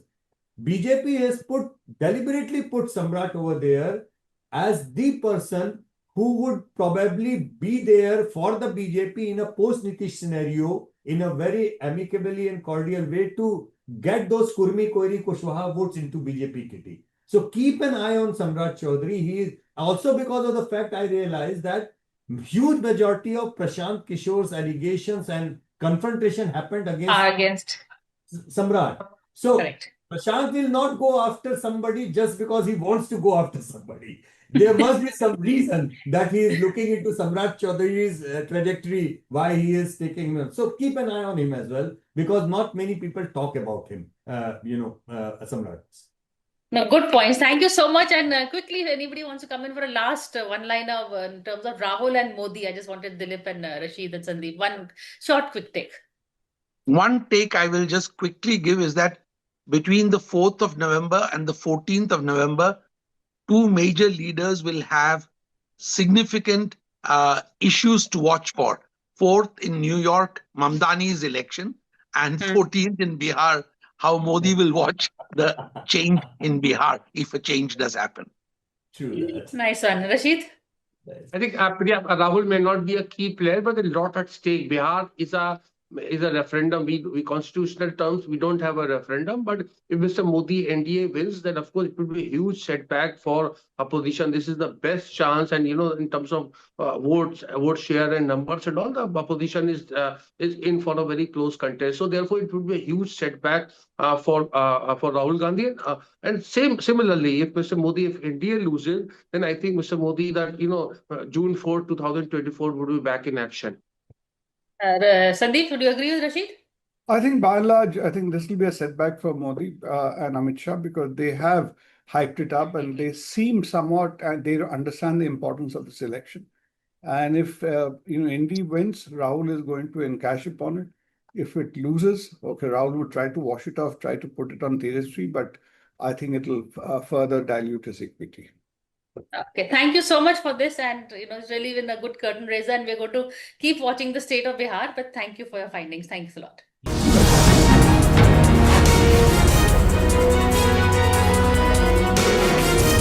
$25 lakh का hospital bill है, इतने पैसे कहाँ से आएंगे? पैसों की चिंता आप मत कीजिए पापा। मैम, सर का हेल्थ इंश्योरेंस क्लेम अप्रूव हो गया है। आप पॉलिसी बाजार। हेल्थ इंश्योरेंस क्लेम में हमेशा आपके साथ पॉलिसी बाजार। 1 करोड़ का हेल्थ इंश्योरेंस सिर्फ 550 रुपए महीने से शुरू। अगर आप बनना चाहते हैं एंकर या फिर आप में है जुनून एक तेज तर्रार न्यूज रिपोर्टर बनने का, तो आप ज्वाइन करें ITV और इंडिया न्यूज़ का media school. ITV next media international school का कोर्स आपको मौका देता है देश के दिग्गज एंकर्स के साथ काम करने का। ITV next media international school में आप बेहद नजदीकी से देख पाएंगे किस तरह से ITV नेटवर्क के दिग्गज पत्रकारों की टीम दिन रात खबरों पर काम करती है। इस कोर्स के दौरान आप सीखेंगे एंकरिंग की एक एक बारीकी उन एंकर्स के साथ जो देश को रखते हैं हर खबर से बाखबर। ITV next media international school का ये कोर्स आपके एंकरिंग स्किल्स को करेगा इतना सशक्त, मजबूत, जिससे आप बनेंगे पत्रकारिता की दुनिया का वो चमकता चेहरा जो दुनिया देखेगी और पसंद करेगी।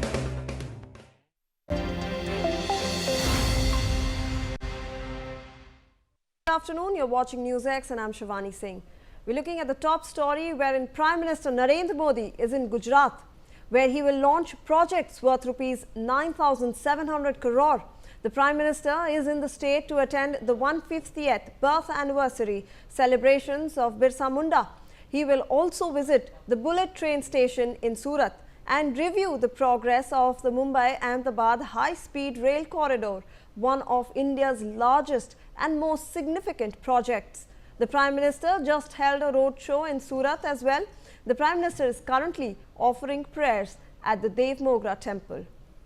So on your screens right now, you can see the Prime Minister of our country, Narendra Modi, offering prayers and offering his tributes at the temple, Dev Mogra temple over there. He is in that region to inaugurate various development projects, but this is where he is currently. He is offering his prayers and he is offering tributes at the Dev Mogra temple. Now remember that in this entire area he is also there to celebrate and attend the birth anniversary celebrations of Birsa Munda, and that's how he has actually reached this village where he is actually offering prayers. Now remember that the Gujarat officials have confirmed that he is offering prayers at the temple of Pandori Mata, and this is the clan deity of the tribal community in that area, and this is in the Dev Mogra village, and that's how we came to know. You can look at those visuals on your screens. He is offering his prayers to Pandori Mata over there. All right, we're moving on and shifting focus now. The Election Commission of India has submitted an affidavit in the Supreme Court of India over the special intensive revision exercise now. The Election Commission has issued the big statement ahead of the second phase of the SIR exercise across 12 states and union territories. The ECI has stated that the Aadhaar will be allowed only as a proof of identity and not of citizenship, asserting that the Supreme Court also holds the same view. The Election Commission has clarified that the Aadhaar is not a proof for inclusion or exclusion from electoral rolls. Joining me on the broadcast is my colleague Sambhav Sharma with more on this. Sambhav, we are now seeing that the ECI has clarified that Aadhaar is not proof of inclusion or deletion in the electoral rolls. Please take us through the details. Absolutely, here another affidavit filed by the Election Commission of India in the Supreme Court. This 8-page affidavit of the Election Commission is reiterating its earlier statement in the Supreme Court, where earlier also and now again the Election Commission is saying that Aadhaar can be used only as a proof of identity and not as a proof of citizenship. And this is important. This particular statement of the Election Commission in the Supreme Court officially is important because it is happening. I mean, this particular statement is coming from the Election Commission during the phase 2 of the SIR, and the phase 2 of SIR is to cover around 51 crore electors across 9 states. And ahead of that, the Election Commission is filing its reply in the Supreme Court on one application.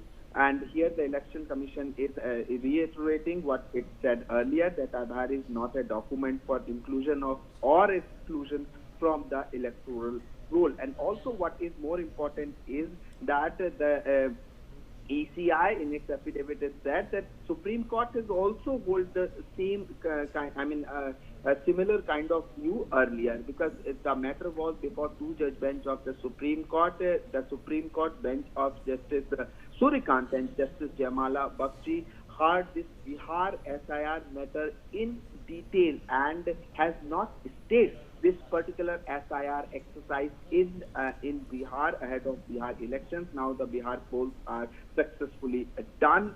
And again another statement by Election Commission of India in the Supreme Court, and that too ahead of the phase 2, which is to happen in different states and union territories. And so Election Commission is again reiterating its earlier view that Aadhaar will not be allowed as a proof of identity. It's only allowed as a proof of identity and not as citizenship. And also another very important statement which we are discussing here is Aadhaar is not a proof for inclusion or exclusion from electoral roll. This is what is said by Election Commission of India in its detailed recent affidavit in the Supreme Court. Right. Thank you so much, Sambhav, for all those details. We are now shifting focus to the Nowgam explosion.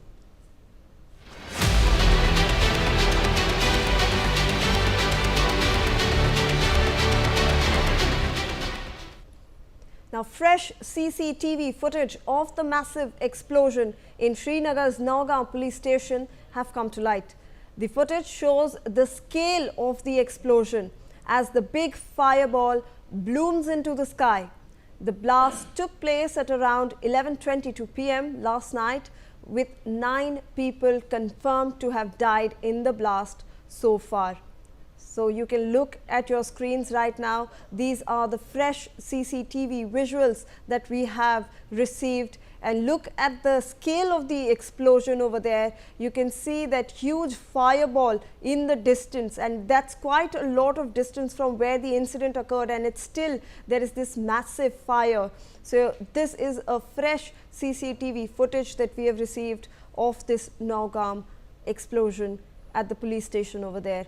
I want to go across now. I want to introduce some more breaking inputs in this story. The family member of a photographer who died in the blast near Nowgam Police Station has now spoken out. He has stated, and I quote, "Arshid Ahmed Shah, my cousin, was the sole breadwinner of the family, and his elder brother had died in an accident. We received the news of his death today. We are all grieving and request that the government investigate this incident and serve justice. Let's in fact listen in to, we will try to play that bite out for you, but remember that we have lost around 9 people, and here is one of the relatives who is talking to the media. ये मेरा चचेरा भाई था और इसके बाप का नाम नज़ीर अहमद शाह और खुद इसका नाम अरशद अहमद शाह था। क्या है कि इस परिवार में यही कमाने वाला एक ही लड़का था हमें, और नज़ीर अहमद शाह के 2 बेटे थे।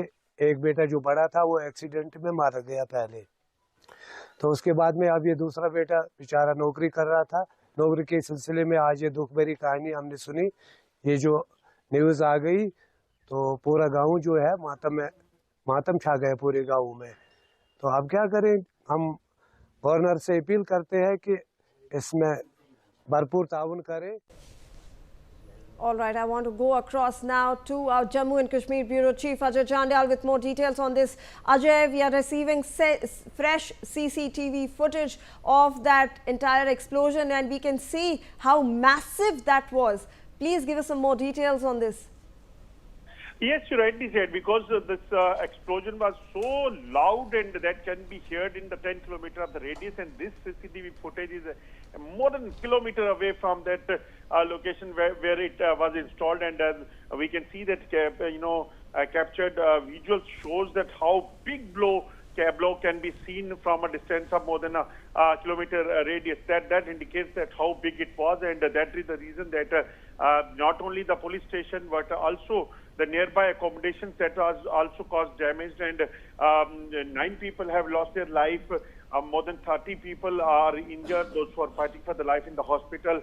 So it seems that this is going to be a big threat to the security forces and the civilians' life, because what has happened in Delhi, that was similar to this incident, because there was no metal or the splinters used in the explosive. It was only a sound and the gases which basically explode and cause damage to the area. That has similar kind of incident we have seen in the Delhi, where the Fidai Umar have triggered that explosion, and this time it was accidental, but a similar kind of situation authorities have faced over there, because buses, vehicles nearby that was burned, accommodation that is damaged, that is demolished. That is really very challenging for the security forces in the country.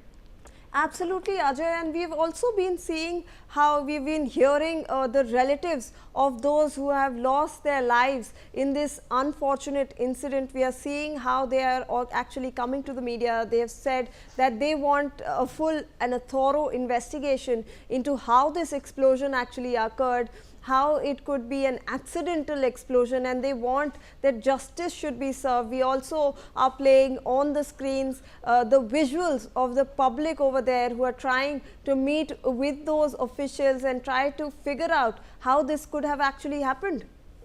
Yes, the family members, those who are in the pain since night when they have heard about this incident, definitely they are saying that we wish that the justice is served to the people, those who have lost their life.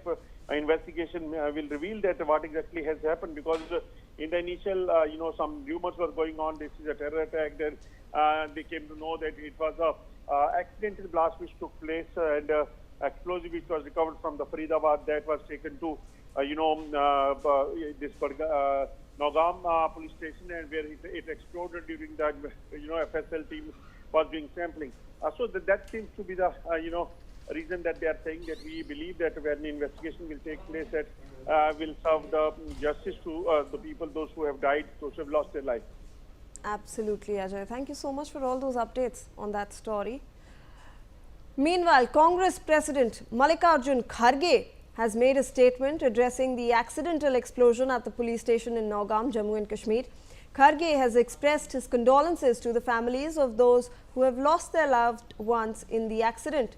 Kharge stated, and I quote, "It is extremely disconcerting and sad to know that 9 precious lives have been lost and 24 people have been injured in the blast at a police station in Nowgam, Jammu and Kashmir.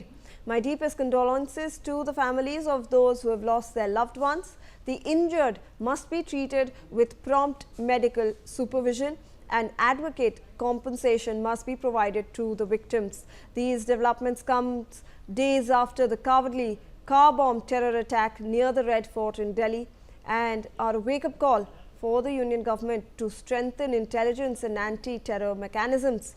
It cannot run away from any accountability. The Indian National Congress stands united with the nation against the scourge of terrorism.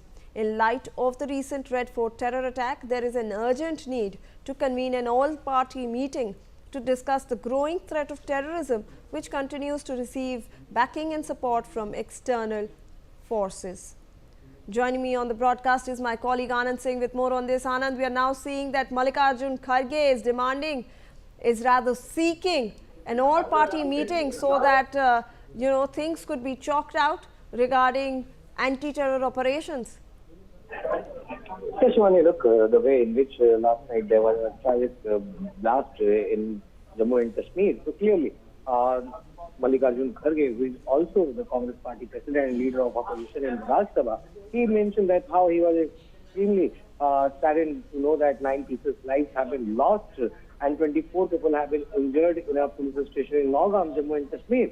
And he condoled the death of these people who died in this blast, and he also wished for their speedy recovery. But what was most important from Mallikarjun Kharge, that he put out the demand for an all-party meeting in the wake of the Red Fort terror blast case, in which also 13 people had died till now. So clearly, he said that an all-party meeting should be called, and in which the Prime Minister should also be there, because last time when they had demanded for an all-party meeting, the Prime Minister remained absent from that, and that meeting was called after the Pahalgam terror attack and Operation Sindhu. So looking at the way in which the Prime Minister had received the last all-party meeting, so the Congress party has been adamant that Prime Minister Narendra Modi should chair the meeting and he should inform all parties that what all the steps the government has taken in the wake of these attacks. And clearly he also mentioned that the way in which there are the growing threat of terrorism which continues to receive backing and support from external forces. So clearly that also needs to be discussed during the all-party meeting, for which Mallikarjun Kharge had put his demand. Besides that, even Rahul Gandhi has condoled the death of several people who lost their lives in the Northera blast in the police station, and he also backed the demands of Mallikarjun Kharge. Back to you, Sumani. All right, Anand, thank you so much for all those details on that story. We're shifting focus now to, as per sources, Bihar BJP leaders are all set to hold an important meeting with Union Home Minister Amit Shah in Delhi today. Samrat Chaudhary, Nityanand Rai and Dilip Jaiswal will meet with Amit Shah in Delhi. This comes after NDA's landslide victory in the Bihar Assembly elections.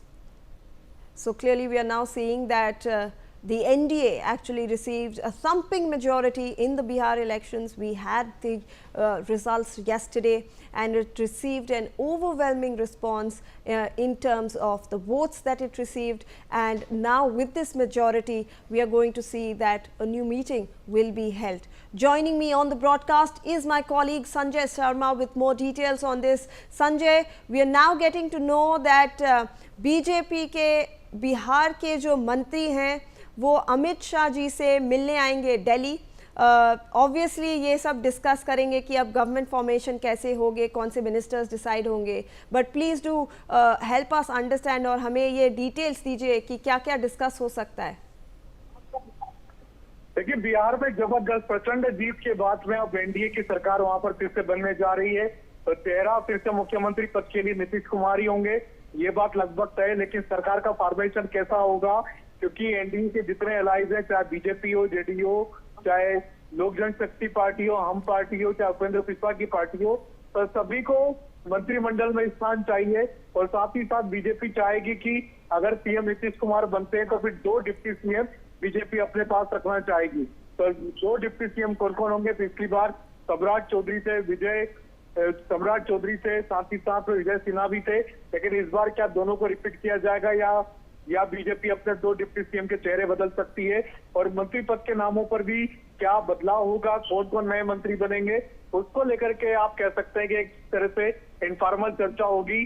Bihar BJP के नेताओं को दिल्ली तलब किया गया है। आज शाम तक सम्राट चौधरी, नित्यानंद राय, सारे के सारे नेता दिल्ली पहुंचेंगे और केंद्रीय गृह मंत्री अमित शाह, जेपी नड्डा के साथ उनकी एक बैठक होगी, जिसमें कि विधायक दल की बैठक कब बुलाई जाए और कौन कौन बीजेपी की तरफ से नेता बनेंगे, अगली सरकार का फॉर्मेशन कैसे हो, शपथ विधि की तारीख कब तय होना चाहिए, और साथ ही साथ एनडीए के 5 दलों की एक बैठक भी होगी, जिसमें नीतीश कुमार को सर्वानुमति से नेता तय करके राज्यपाल के पास जाएंगे, सरकार के फॉर्मेशन के लिए जाएंगे, और फिर शपथ विधि की तारीख की उनके साथ में चर्चा होगी, शपथ विधि की तारीख भी तय होगी।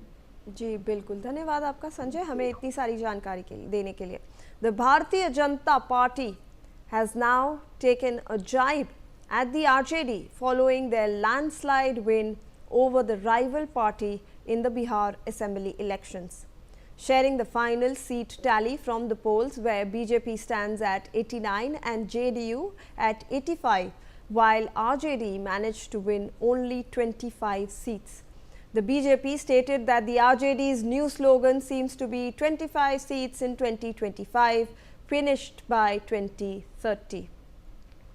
So clearly this is obviously another jibe at the RJD. The Bharatiya Janata Party and the NDA won with a thumping majority in the assembly elections, and they received, the BJP received 89 and the JDU stood at 85 seats. Now joining me on the broadcast is my colleague Shailendra Kumar with more on this. Shailendra, भारतीय Janata party ने RJD के खिलाफ एक जाइब करा है और उन्होंने बोला है कि आरजेडी का नया स्लोगन होना चाहिए 25 सीट इन 2025 और 2030 तक वो खत्म हो जाएगी। जी बिल्कुल, एक नया जो है नारा देने की कोशिश बीजेपी की ओर से की गई है, और यूं कहे कि जिस तरह का मैंडेट आया है, जिस तरह की जो मतगणना के परिणाम आया, उसके बाद से एनडीए खेमे में लहर है, एनडीए खेमे में एक उत्साह है और लगातार ये चीजें सामने आ रही है। और इसी बीच में जिस तरह से एक नारा पहले आया था 2025 से 30, फिर से नीतीश, और उसी तरह से अब नारा जो है, चूंकि 25 सीटें मिली हुई हैं आरजेडी को, और ये कहा जा रहा है कि 2025 में 25 और 30 में फिनिश, यानी कि 30 में आरजेडी साफ हो जाएगी, ये कह रहे हैं बीजेपी के नेता, या कि बीजेपी का जो ऑफिशियल हैंडल है सोशल मीडिया का, उससे जो है नारा, ये स्लोगन जो है वो जारी किया गया है। तो जाहिर से तौर पर एक बड़ा हमला आरजेडी के ऊपर किया जा रहा है। आरजेडी के नेता जो हैं, अगर कहे कि एक उनके जो शक्ति यादव यानी मुख्य प्रवक्ता हैं, उनके अलावा अभी किसी का बयान नहीं आ रहा है। जो तेजस्वी यादव हैं वो वेट एंड वॉच में है, और एक कहें कि जिस तरह से उनकी जीत हुई है, या कहीं जिस तरह से वो लगातार पहले पीछे चल रहे थे और बाद में जाकर उन्होंने बढ़त बनाई और लगभग 14,000 वोटों से वो जीत पाए, तो एक जो मोरल डाउन होने वाली स्थिति होती है, कहाँ वो घोषणा कर रहे थे कि 14 को रिजल्ट आएगा और 18 को हम सरकार बनाएंगे, 18 को शपथ लेंगे, लेकिन उनके लिए स्थिति ये हो गई कि अब अगर 25 सीट आ गई है तो उनको नेता प्रतिपक्ष का दर्जा मिल जाएगा, अगर 24 सीट होती तो दर्जा भी नहीं मिलता। तो All right, Shailendra, joining me on the broadcast is also RP Singh, the BJP spokesperson. Sir, thank you for joining us. Very good morning to you. We are seeing how the RJD has actually performed over here in this entire election. It has been reduced to 25 seats now. And we are now seeing that the Bharatiya Janata Party, and we are seeing that the RJD needs to take up this entire new slogan, which is reduced to 25 in 2025 and will be reduced to nothing in 2030. That's how the trajectory of the RJD seems to be, because they have visibly failed on the political scenario. And people have already rejected them, and their leaders are already facing, the dynasty is already facing a lot of corruption cases, and like Lalu Yadav was debarred from contesting elections. Similarly, we see the fate of Tejasvi Yadav also, because he is involved in a lot of corruption cases, and once the verdict comes, or once the conviction comes, then he will have to face the same thing which Lalu Yadav faced, and the dynasty, the party, I mean, who will run the party without the dynasty?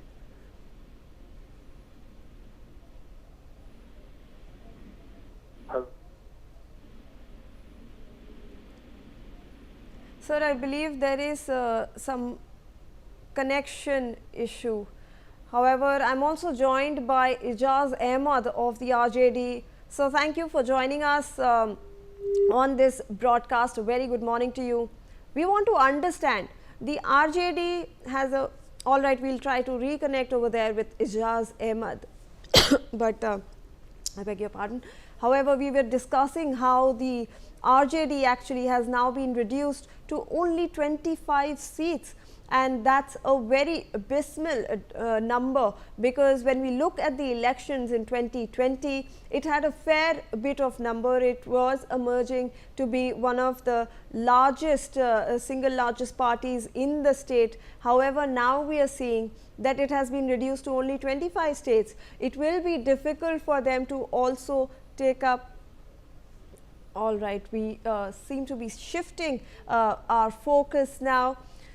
US President Donald Trump has signed an executive order following allowing a range of food products like coffee, beef, banana and tomatoes to escape his sweeping tariffs.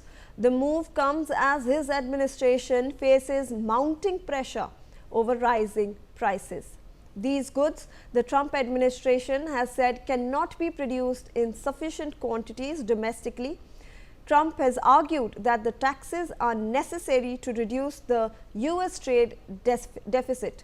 He also has said that the US has been exploited by cheaters and pillaged by foreigners, adding that higher levies would encourage those in the US to buy American goods instead.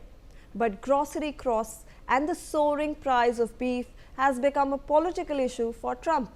According to the data, most items tracked in the Department of Labor inflation report showed price increases, with groceries up from 2.7% from last year.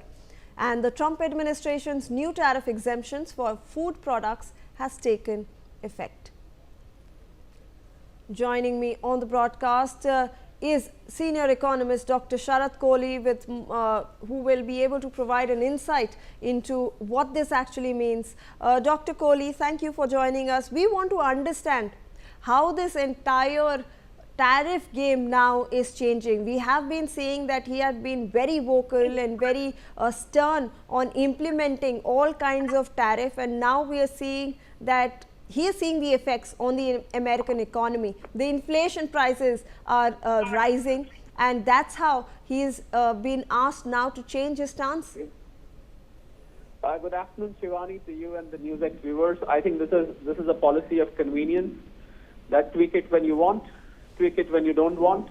You know, I think he started feeling the pangs of tariffs now, because as I had been forecasting on your channel for a very long time now, ever since the tariffs came, that this is going to hit the American consumers. Ultimately, the tariffs are being collected from the consumers. I mean, the exporters pay, but the brunt is being felt by the consumers. And I think things like bananas, tomatoes, coffee, beef, all these products, they are getting more expensive. They are getting beyond the reach of consumers. And I think President Trump is gradually realizing that these tariffs are not going to help the consumers. And I can assure you that all the other products which get distributed in the American economy, they will become expensive. Inflation is going to get out of control. So he has to reverse these tariffs, and this is exactly what I've been talking since beginning, that he will have to rethink the whole strategy. And his approval rating is falling down. He is now down to 36%. He's been losing elections in New York and a lot of Virginia and other places. And this is vindicating the stand that tariffs are not working the way he wanted to make America great again, Shivani. Absolutely. And sir, how do you think that in the future the tariffs on India that have been implemented, they might also come down, because India produces a lot of these items? Absolutely. You know, India has been exporting footwear, textiles, leather, gems and jewelry, marine products. All these products, they were quite integrated in the American economy. And with these products, some of them have been substituted by Thailand, Vietnam, Cambodia, and other countries. But then not everything can be substituted, because certain things are very, very particular to a particular country, which American consumers were used to. Well, there is a dialogue going on between India and US for a very long time. President Trump has been saying that he's very close to a deal, although we've been hearing that for a very long time. But with India stopping to buying Russian oil, or shall I say buying in lesser quantity now, I am assuming that he's going to turn around on Indian tariffs also in the times to come, Shivani. All right. Thank you so much, Dr. Kohli, for those valuable insights into that story. That's it from us on this bulletin. We'll slip into a short break. 25 lakh का hospital bill है। इतने पैसे कहाँ से आएंगे? पैसों की चिंता आप मत कीजिए पापा। मैम, सर का हेल्थ इंश्योरेंस क्लेम अप्रूव हो गया है। आप पॉलिसी बाजार। हेल्थ इंश्योरेंस क्लेम में हमेशा आपके साथ पॉलिसी बाजार। 1 करोड़ का हेल्थ इंश्योरेंस सिर्फ 550 रुपए महीने से शुरू। अगर आप बनना चाहते हैं एंकर या फिर आप में है जुनून एक तेज तर्रार न्यूज रिपोर्टर बनने का, तो आप ज्वाइन करें ITV और इंडिया न्यूज Newsx का media school. ITV next media international school का कोर्स आपको मौका देता है देश के दिग्गज एंकर्स के साथ काम करने का। ITV next media international school में आप बेहद नजदीकी से देख पाएंगे किस तरह से ITV नेटवर्क के दिग्गज पत्रकारों की टीम दिन रात खबरों पर काम करती है। इस कोर्स के दौरान आप सीखेंगे एंकरिंग की एक एक बारीकी उन एंकर्स के साथ जो देश को रखते हैं हर खबर से बाखबर। ITV next media international school का ये कोर्स आपके एंकरिंग स्किल्स को करेगा इतना सशक्त, मजबूत, जिससे आप बनेंगे पत्रकारिता की दुनिया का वो चमकता चेहरा जो दुनिया देखेगी और पसंद करेगी।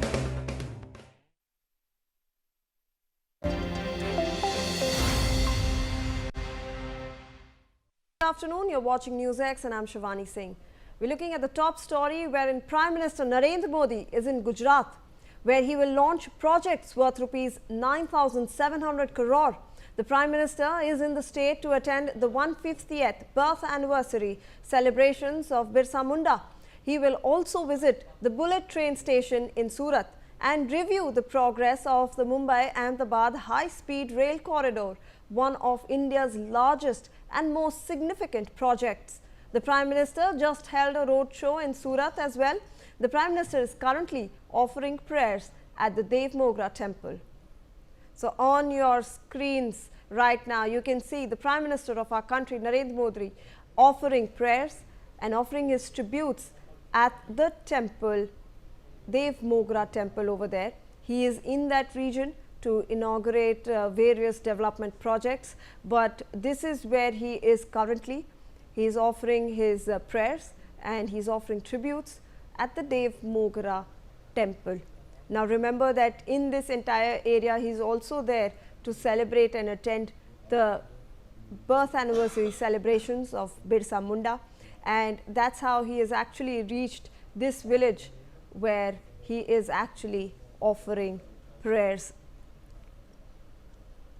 Now remember that the Gujarat officials have confirmed that he is offering prayers at the temple of Pandori Mata, and this is the clan deity of the tribal community in that area, and this is in the Dev Mogra village, and that's how we came to know. You can look at those visuals on your screens. He is offering his prayers to Pandori Mata over there. All right, we're moving on and shifting focus now. The Election Commission of India has submitted an affidavit in the Supreme Court of India over the special intensive revision exercise now. The Election Commission has issued the big statement ahead of the second phase of the SIR exercise across 12 states and union territories. The ECI has stated that the Aadhaar will be allowed only as a proof of identity and not of citizenship, asserting that the Supreme Court also holds the same view. The Election Commission has clarified that the Aadhaar is not a proof for inclusion or exclusion from electoral rolls. Joining me on the broadcast is my colleague Sambhav Sharma with more on this. Sambhav, we are now seeing that the ECI has clarified that Aadhaar is not proof of inclusion or deletion in the electoral rolls. Please take us through the details. Absolutely, here another affidavit filed by the Election Commission of India in the Supreme Court. This 8-page affidavit of the Election Commission is reiterating its earlier statement in the Supreme Court, where earlier also and now again the Election Commission is saying that Aadhaar can be used only as a proof of identity and not as a proof of citizenship. And this is important. This particular statement of the Election Commission in the Supreme Court officially is important because it is happening. I mean, this particular statement is coming from the Election Commission during the phase 2 of the SIR. And the phase 2 of SIR is to cover around 51 crore electors across, 9 states. And ahead of that, the Election Commission is filing its reply in the Supreme Court on one application. And here the Election Commission is reiterating what it said earlier, that Aadhaar is not a document for inclusion of or exclusion from the electoral roll. And also what is more important is that the ECI in its affidavit has said that Supreme Court has also hold the same a similar kind of view earlier, because the matter was before two-judge bench of the Supreme Court. The Supreme Court bench of Justice Surikant and Justice Jamala Bakshi heard this Bihar SIR matter in detail and has not stayed this particular SIR exercise in Bihar ahead of Bihar elections. Now the Bihar polls are successfully done.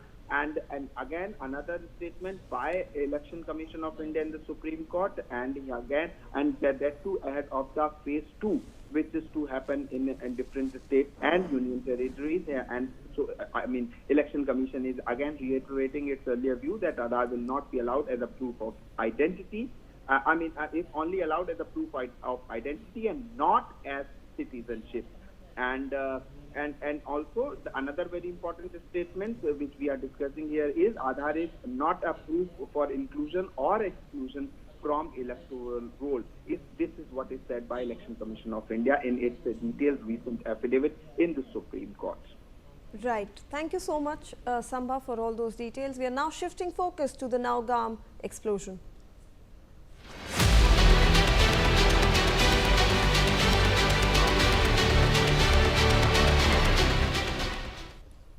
Now, fresh CCTV footage of the massive explosion in Srinagar's Nowgam Police Station have come to light. The footage shows the scale of the explosion as the big fireball blooms into the sky. The blast took place at around 11:22 p.m. last night, with 9 people confirmed to have died in the blast so far. So you can look at your screens right now. These are the fresh CCTV visuals that we have received, and look at the scale of the explosion over there. You can see that huge fireball in the distance, and that's quite a lot of distance from where the incident occurred, and it's still there is this massive fire. So this is a fresh CCTV footage that we have received of this Nowgam explosion at the police station over there.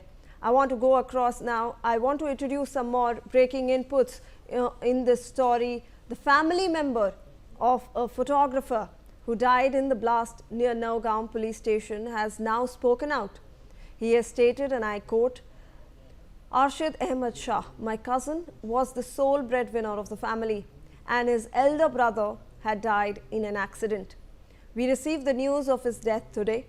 We are all grieving and request that the government investigate this incident and serve justice." Let's in fact listen in to, we will try to play that bite out for you, but remember that we have lost around 9 people, and here is one of the relatives who is talking to the media. ये मेरा चचेरा भाई था और इसके बाप का नाम नजीर अहमद शाह, और खुद इसका नाम अर्शिद अहमद शाह था। क्या है कि इस परिवार में यही कमाने वाला एक ही लड़का था हमें, और नजीर अहमद शाह के 2 बेटे थे। एक बेटा जो बड़ा था वो एक्सीडेंट में मारा गया पहले, तो उसके बाद में अब ये दूसरा बेटा बेचारा नौकरी कर रहा था। नौकरी के सिलसिले में आज ये दुख भरी कहानी हमने सुनी। ये जो न्यूज़ आ गई तो पूरा गांव जो है मातम छा गए पूरे गांव में। तो अब क्या करें, हम गवर्नर से अपील करते हैं कि इसमें भरपूर ताउन करें। All right, I want to go across now to our Jammu and Kashmir Bureau Chief Ajay Chandal with more details on this. Ajay, we are receiving fresh CCTV footage of that entire explosion and we can see how massive that was. Please give us some more details on this. Yes, you rightly said, because this explosion was so loud and that can be heard in the 10 kilometer of the radius, and this CCTV footage is more than a kilometer away from that location where it was installed, and we can see that captured visual shows that how big blow can be seen from a distance of more than a kilometer radius. That indicates that how big it was, and that is the reason that not only the police station but also the nearby accommodations that was also caused damage, and 9 people have lost their life. More than 30 people are injured, those who are fighting for their life in the hospital. So it seems that this is going to be a big threat to the security forces and the civilians' life, because what has happened in Delhi, that was similar to this incident, because there was no metal or the splinters used in the explosive. It was only a sound and the gases which basically explode and cause damage to the area. That has similar kind of incident we have seen in the Delhi, where the Fidai Umar have triggered that explosion, and this time it was accidental, but a similar kind of situation authorities have faced over there, because buses, vehicles nearby that was burned, accommodation that is damaged, that is demolished. That is really very challenging for the security forces in the country. Absolutely, Ajay, and we've also been seeing how we've been hearing the relatives of those who have lost their lives in this unfortunate incident. We are seeing how they are actually coming to the media. They have said that they want a full and a thorough investigation into how this explosion actually occurred, how it could be an accidental explosion, and they want that justice should be served. We also are playing on the screens the visuals of the public over there who are trying to meet with those officials and try to figure out how this could have actually happened. Yes, the family members, those who are in the pain since night when they have heard about this incident, definitely they are saying that we wish that the justice is served to the people, those who have lost their life. Investigation will reveal that what exactly has happened, because in the initial, some rumors were going on. This is a terror attack. Then they came to know that it was a accidental blast which took place, and explosive which was recovered from the Faridabad that was taken to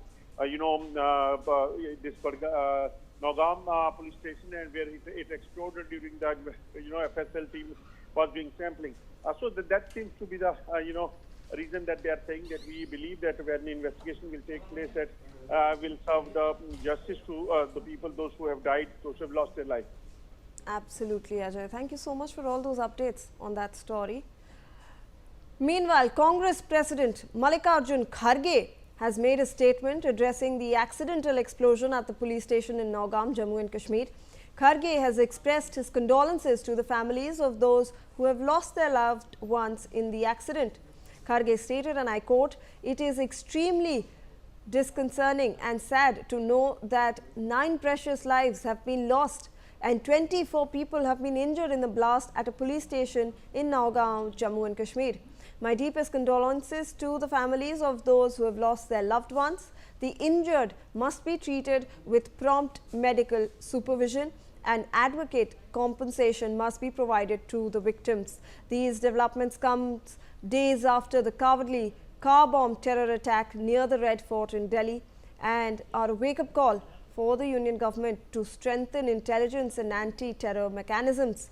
It cannot run away from any accountability. The Indian National Congress stands united with the nation against the scourge of terrorism.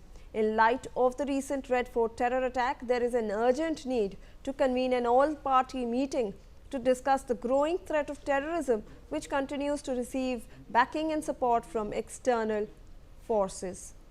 Joining me on the broadcast is my colleague Anand Singh with more on this. Anand, we are now seeing that Mallikarjun Kharge is rather seeking an all-party meeting so that things could be chalked out regarding anti-terror operations.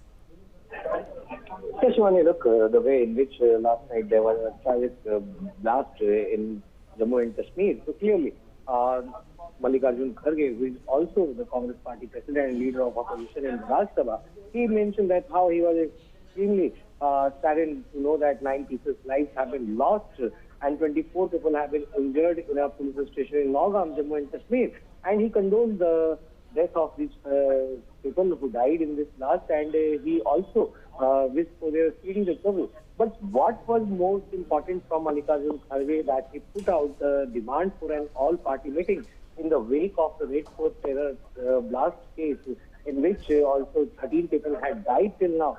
So clearly, he said that an all-party meeting should be called, and in which the Prime Minister should also be there, because last time when they had demanded for an all-party meeting, the Prime Minister remained absent from that, and that meeting was called after the Pahalgam terror attack and Operation Sindhu. So looking at the way in which the Prime Minister had received the last all-party meeting, so the Congress party has been adamant that Prime Minister Narendra Modi should chair the meeting and he should inform all parties that what all the steps the government has taken in the wake of these attacks. And clearly he also mentioned that the way in which there are the growing threat of terrorism which continues to receive backing and support from external forces. So clearly that also needs to be discussed during the all-party meeting, for which Mallikarjun Kharge had put his demand. Besides that, even Rahul Gandhi has condoled the death of several people who lost their lives in the Nowgam blast in the police station, and he also backed the demands of Mallikarjun Kharge. Back to you, Sumani. All right, Anand, thank you so much for all those details on that story. We're shifting focus now to, as per sources, Bihar BJP leaders are all set to hold an important meeting with Union Home Minister Amit Shah in Delhi today. Samrat Chaudhary, Nityanand Rai and Dilip Jaiswal will meet with Amit Shah in Delhi. This comes after NDA's landslide victory in the Bihar Assembly elections. So clearly we are now seeing that the NDA actually received a thumping majority in the Bihar elections. We had the results yesterday, and it received an overwhelming response in terms of the votes that it received. And now with this majority, we are going to see that a new meeting will be held. Joining me on the broadcast is my colleague Sanjay Sharma with more details on this. Sanjay, we are now getting to know that BJP के बिहार के जो मंत्री हैं वो अमित शाह जी से मिलने आएंगे Delhi. Obviously ये सब डिस्कस करेंगे कि अब गवर्नमेंट फॉर्मेशन कैसे होंगे, कौन से मिनिस्टर्स डिसाइड होंगे. But please do help us understand और हमें ये डिटेल्स दीजिए कि क्या क्या डिस्कस हो सकता है. देखिए, बिहार में जबरदस्त प्रचंड जीत के बाद में अब एनडीए की सरकार वहां पर फिर से बनने जा रही है. तो चेहरा फिर से मुख्यमंत्री पद के लिए नीतीश कुमार ही होंगे, ये बात लगभग तय है. लेकिन सरकार का फॉर्मेशन कैसा होगा, क्योंकि एनडीए के जितने अलाइज हैं, चाहे बीजेपी हो, जेडीयू हो, चाहे लोक जनशक्ति पार्टी हो, हम पार्टी हो, चाहे उपेंद्र कुशवाहा की पार्टी हो, तो सभी को मंत्रिमंडल में स्थान चाहिए. और साथ ही साथ बीजेपी चाहेगी कि अगर सीएम नीतीश कुमार बनते हैं तो फिर 2 डिप्टी सीएम बीजेपी अपने पास रखना चाहेगी. तो 2 डिप्टी सीएम कौन कौन होंगे? पिछली बार सम्राट चौधरी से साथ ही साथ विजय सिन्हा भी थे. लेकिन इस बार क्या दोनों को रिपीट किया जाएगा या बीजेपी अपने 2 डिप्टी सीएम के चेहरे बदल सकती है? और मंत्री पद के नामों पर भी क्या बदलाव होगा, कौन कौन नए मंत्री बनेंगे, उसको लेकर के आप कह सकते हैं कि एक तरह से इनफॉर्मल चर्चा होगी.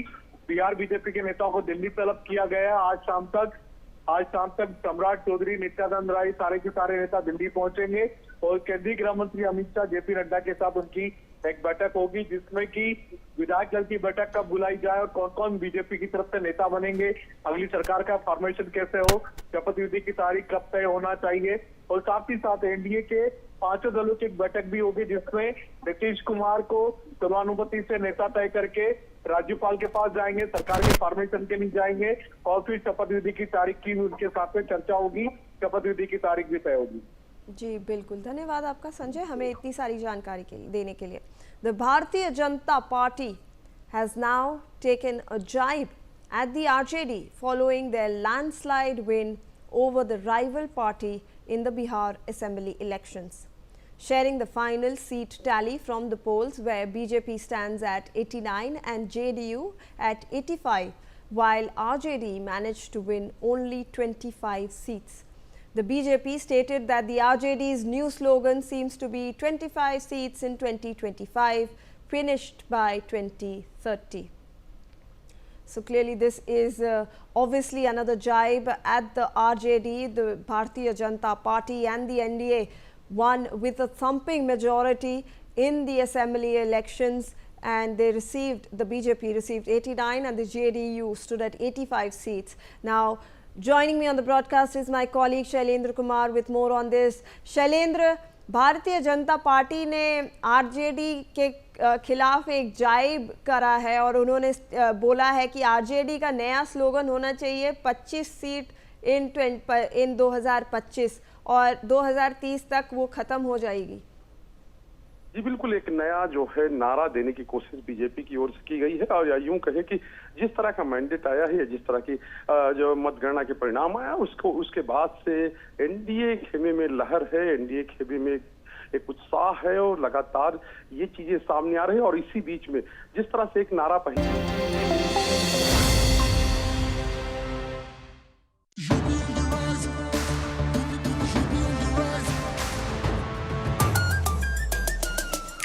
UP on the rise, सुन ले आसमां, डबल इंजन का ये मिशन है महान। 2047 तक हम न रुकेंगे, 6 ट्रिलियन का ड्रीम पूरा करेंगे। मथुरा की गलियों में गूंजे है राधा, अयोध्या में दूर हुई मंदिर की बाधा, काशी प्रयागराज की गोल्डन चमक, यूपी सरकार की गूंजे धमक। सड़कों पर फर्राटा फिक्रलेस बिल्कुल बिंदास, एक्सप्रेस वे पर साए साए पूरा विश्वास। विकसित यूपी की बढ़ गई प्यास, 2047 का ये विजन बहुत खास। माफिया का दी एंड, फियर गॉन, योगी राज में लॉ एंड ऑर्डर हुआ स्ट्रॉन्ग। बेखौफ घूमे जनता, गुंडों पर मार, नया यूपी तोड़ रहा पुरानी दीवार। यूपी ऑन द राइज, सुन ले आसमां, डबल इंजन का ये मिशन है महान। 2047 तक हम न रुकेंगे, 6 ट्रिलियन का ड्रीम पूरा करेंगे। अगर आप बनना चाहते हैं एंकर या फिर आप में है जुनून एक तेज तर्रार न्यूज रिपोर्टर बनने का, तो आप ज्वाइन करें ITV और इंडिया न्यूज न्यूज़ का media school. ITV next media international school का कोर्स आपको मौका देता है देश के दिग्गज एंकर्स के साथ काम करने का।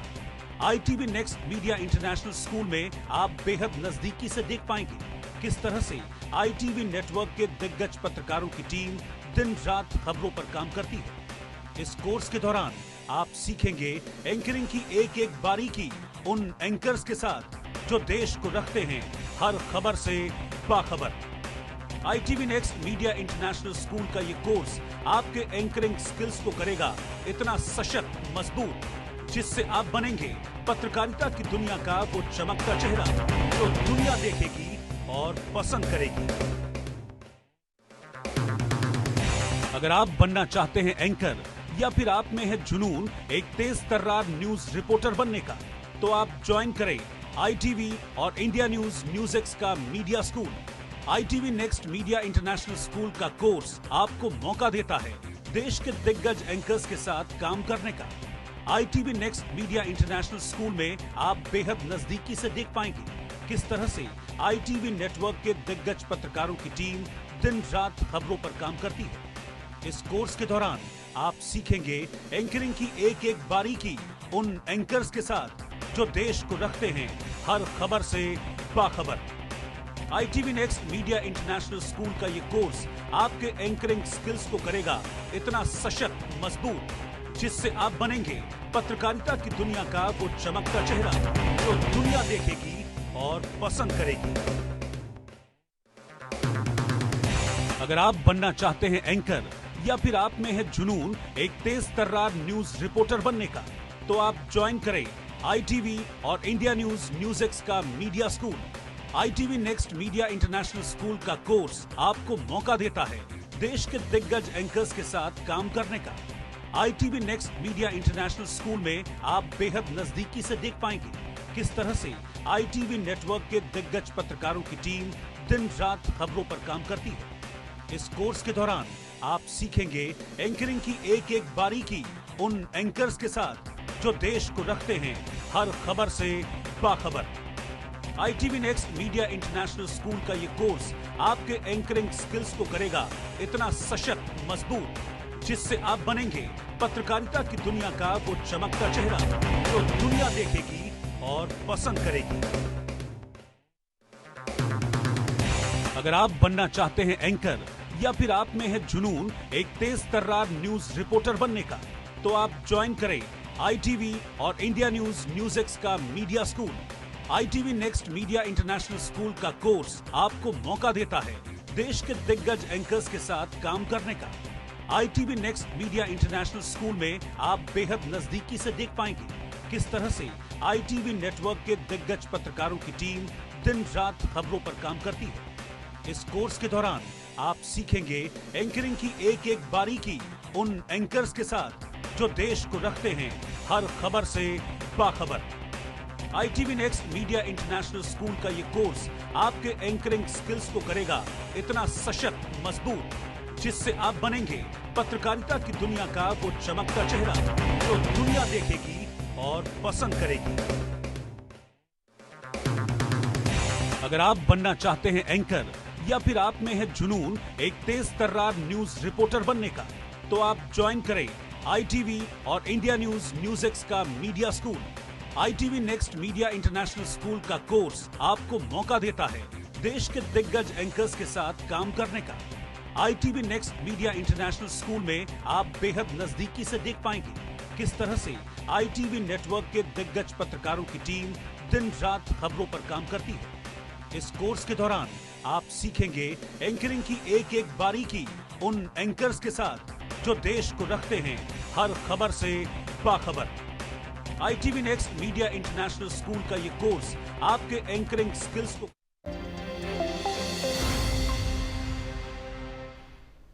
Welcome back. You're watching Newsx and I'm Shivani Singh. Let's look at the top headlines at this hour.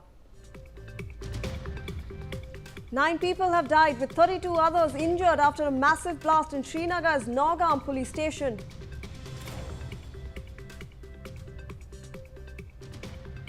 In this unfortunate accidental incident, 9 people have lost their lives, whereas 27 police personnel, 2 revenue officials and 3 civilians have received injuries.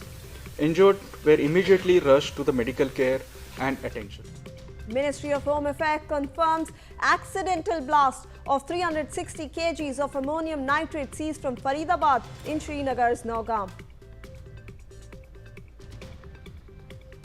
15 doctors from Dodge's Al Falah University remain missing after officials uncover their relation to arrested Dr. Muzammil Shakil.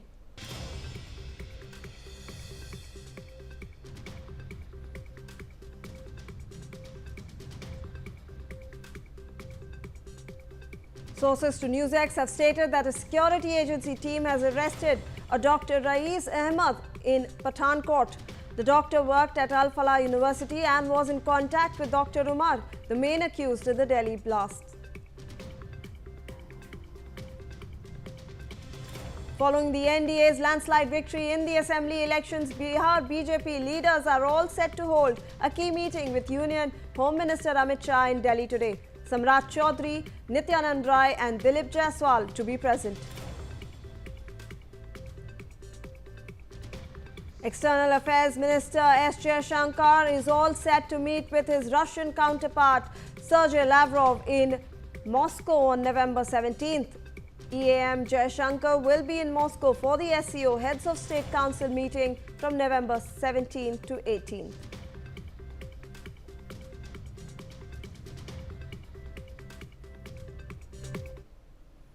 The top story that we're looking at today is that an Indian Sikh woman, Sarabjit Kaur, who travelled to Pakistan as part of a Sikh Jatha for Guru Purab celebrations, has been found to have converted to Islam.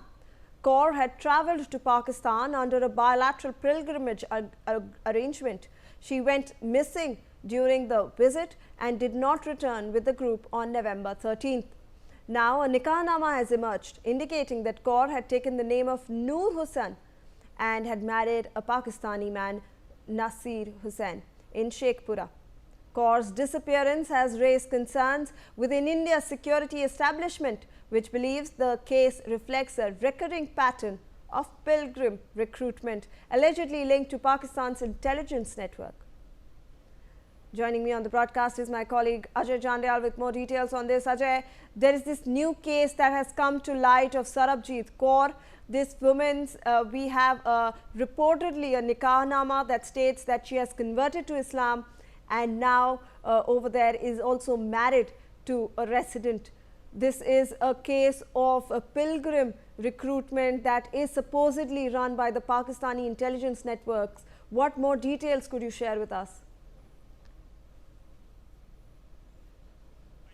You know, there are possibilities that it seems to be that pilgrimage recruitment Pakistan have done, and that's why, you know, investigation will take place and reveal the things. One, you know, Sarabjit Kaur, who went to Nankana Sahib for offering, you know, prayers over there. She did not return. She went missing over there, and after some days, one letter basically was started circulating in social media that she has converted to Islam and got married to Noor Hussain. That is something definitely really shocking for the family as well. And agencies over here in India, they are also investigating this matter to get the details that how it has happened, for how long she was in touch with this man from Punjab, and whether she has shared anything related to any security or other things, because in the past we have seen that one social media influencer was already arrested by the agencies over here who was in touch with Pakistani handlers. So that is the major reason that you know, authorities are investigating this matter to get more detail about this incident. What else are the authorities actually saying about this entire incident that's come to light? See, authorities haven't shared much, but this is that yes, this is what they are basically investigating, because after the you know, after she did not return back after from Pakistan, and definitely that was the reason that family also lodged a complaint regarding this to the police station, and after that they have started the investigation. But when this letter started circulating in the social media that she has joined, she has converted into Islam, then they also shared this information. They say that we are investigating this matter and will try to ascertain it, that what exactly has happened. As I said, that major concern for the authorities is to that how she you know, have done this, whether there is any influence from across, whether she was a tout over here and Pakistan was using her, what kind of information she has shared through the social media, the other means to people sitting across. It is only a conversion in the religion, and she has it's a matter of love affair only, or there is something else, because spying is another thing which a challenge for the authorities over here in the country, because we have seen that number of people were arrested from Punjab, Haryana, Rajasthan, those who are working you know, for Pakistan, and Pakistan was using them for the money. That is something really matter of concern for the authorities. Absolutely, Ajay. Please do stay on with us. We are shifting our focus now to the Nowgam blast.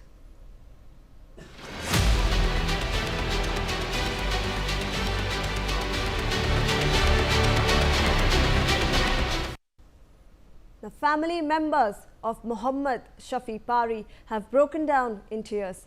Pari, a tailor, is one of the 9 people who have lost their lives in the Nowgam Police Station blast. Remember, a blast shook Nowgam late last night, and the blast has been ruled as accidental by the MHA and the J&K Police DGP. Joining me again on the broadcast is our Jammu and Kashmir Bureau Chief Ajay Jandyal with more details on this. Ajay, we are trying to reconnect over there with Ajay. However, let's go across to my colleague Ashik Mir, who is also joining us on the broadcast. Ashik, we are now learning of how the relatives of those who have lost their lives are seeking justice. What are the authorities telling them? How are they, handling these relatives?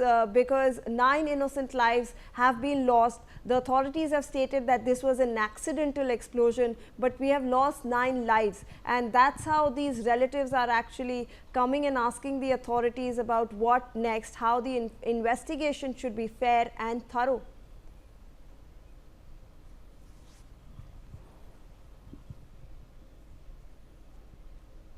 All right, I believe we'll try to reconnect over there with Ashik. But remember, viewers, that late last night, an explosion shook the Nowgam Police Station. And what details that we have about this are that there are 360 kgs of explosives that were actually present over there. I believe we are reconnected with Ashik Mir. Ashik, I want to come across to you first. How are the authorities actually handling these relatives who have come over here and are seeking justice? They want a fair and thorough investigation into this blast, which has now been ruled as an accidental explosion by the MHA and the J&K police. Absolutely, it's a tragic incident which took place yesterday late evening, in which 9 people have lost their lives, including 1 civilian and other police officers as well. So far, there are 29 people who have been treated in different hospitals in Srinagar. Earlier, we have seen the J&K LG Manoj Sinha, who has stated that he may visit the places where this attack has took place, where this explosion has took place, and also we are getting to know that the Home Minister Amit Shah is likely to visit the Srinagar, and he may also visit the families who have lost their loved ones. And locals are still in shock, and rescue operations are continued through the night. As of now, 9 people have been confirmed by the authorities, and they are dead, and also there are 29 who have been treated in different hospitals in Srinagar. This blast is being linked to explosives seized in the Faridabad terror module case, which were brought here for the forensic analysis.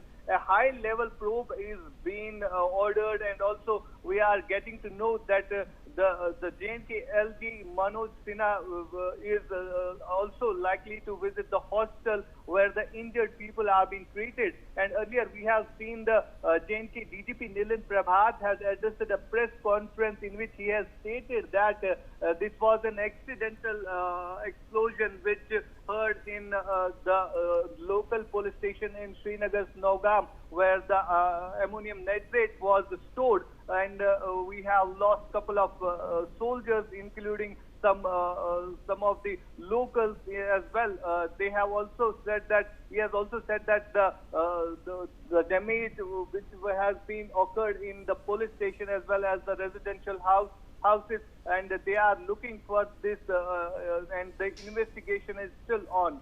Over to you.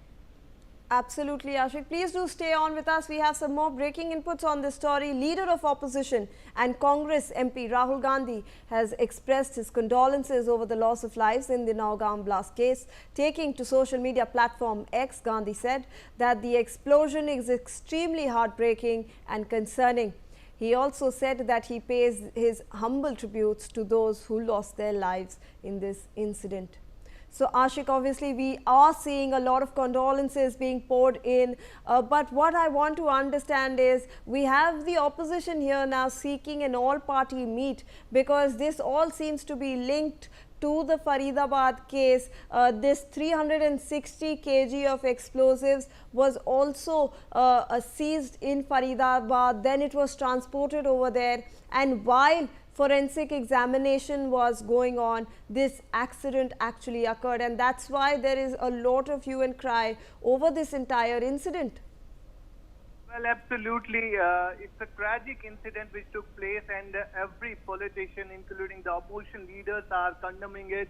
And earlier we have seen the J&K former Chief Minister Dr. Farooq Abdullah has also addressed a press conference regarding the same incident which took place in Srinagar's Nowgam Police Station. And now the opposition leader Rahul Gandhi has also paid a tribute to those who have lost their lives in this tragic incident. And the situation is still tense overall in J&K, because this terror module which was operating from the Delhi's Faridabad, also we are seeing that many people who have been detained, including some doctors who are involved in this heinous crime, also they were also in the same police station for questioning. And earlier we have seen the massive blast which took place in Srinagar's Red Fort area where 13 innocent lives were lost, and now this Nowgam terror incident, Nowgam explosion has also gave a shocking wave across the country as well.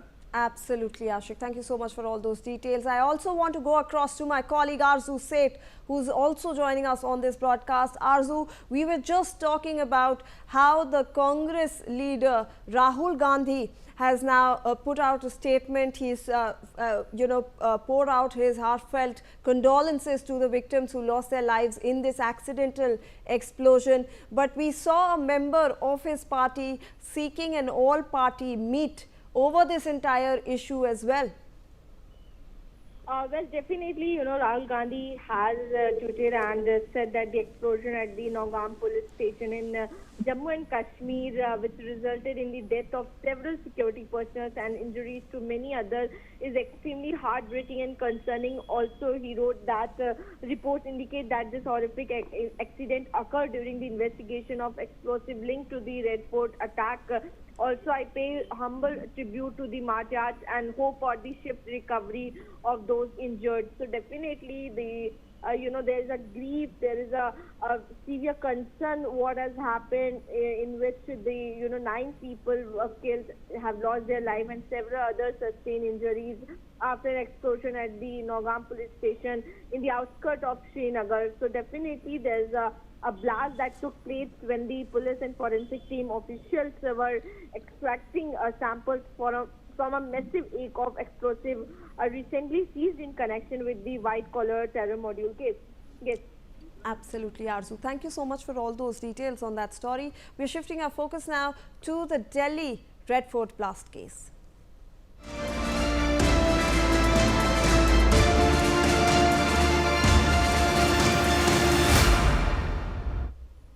Now, after the rise in security measures after the 10/11 blast, there now seems to be a slight relief in the security measures announced by the security officials. The road around the incident spot, which was closed following the blast on 10th of November, has now been reopened for traffic movement. In fact, my colleague Brian Thomas has filed a ground report from the Red Fort. Take a look.